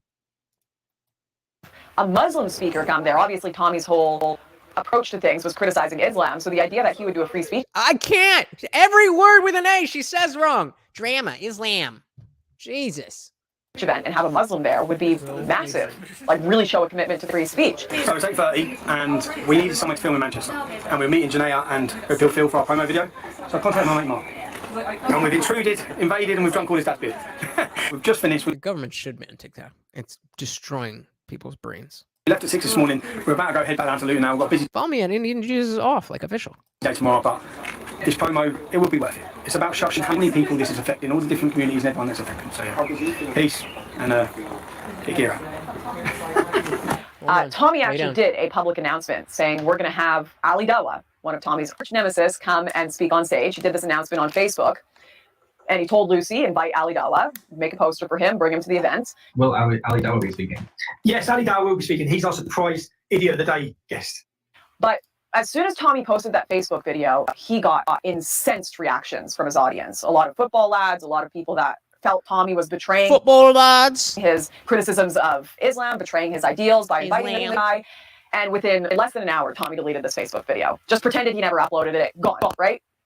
Deleted all of the posts he made about Ali Dawah coming. Got rid of them all. The event comes the next day. Ali Dawah shows up for his scheduled speaking time. I think Count Dankula even posted. No, hell no. I am a bona fide atheist. I was brought up Catholic in college. I fell away from that and was very angry for a while. But and even though I still am not only an atheist, but an anti-theist, I believe that religion is the worst thing ever to happen to humanity. And I believe it is the reason why the right wing will continue to lose. If you're interested in that, that is the stream that Bull Rush was talking about just 2 days ago. We did the thumbnails is like, this is why the right always loses. And it's because y'all always talk about God. Keep it out of politics. I'm smart enough to be on your side because I know you're right. But most of those motherfuckers are, most atheists are, that's not fair. Most liberals who are atheists are too dumb to understand that even though the Bible's full of shit and God is fake, that we should still treat each other the way that they, by and large, taught people to treat each other and the way that they teach people to treat each other in churches today. We just don't need to believe in fairy tales. Sorry, bro. Yeah. Man deleted his video and pretend shit didn't happen because it hurt his image. We all know how trying to do that doesn't work, considering the fact someone will always way back it. Yep, the Streisand effect. If he had just, you know, kind of maybe kept it up and then said, oh, well, actually, you know, there was, even if you're going to make up some, because again, the idea was that Tommy is some alt-right dude, and so he has an issue with Muslims, and this guy's Muslim and whatever. And they're having him there to show, hey, we're welcoming anybody. But then, because you change your mind, at least have something. At least have something to say, okay, you know, we wanted to have this Muslim dude here, but we can't because XYZ. Even if it's a lie, like that's what news and politics is.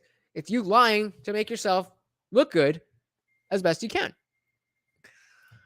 So let's jump back in. Sort of photo of the speakers list where it showed Ali Dawah's speaking slot. God, they've actually got Ali Dawah. It's happening. It's happening. This is fantastic. Tommy's, it's hard to talk about because obviously this is, I believe there are so many legitimate concerns about Islam. I think there are so many people in the UK that are conservative that truly, you know, deserve a voice. But there were some bad actors there that were Tommy supporters. That when Ali Dawah and Mohammed Hajib, I think was his friend, when they showed up to give their speech, they got beat up. They got beat up and dragged out of the Day for Freedom event. Did Lucy say you could come? Yeah. Wait. The weather or? Yes, the weather. What are you struggling with?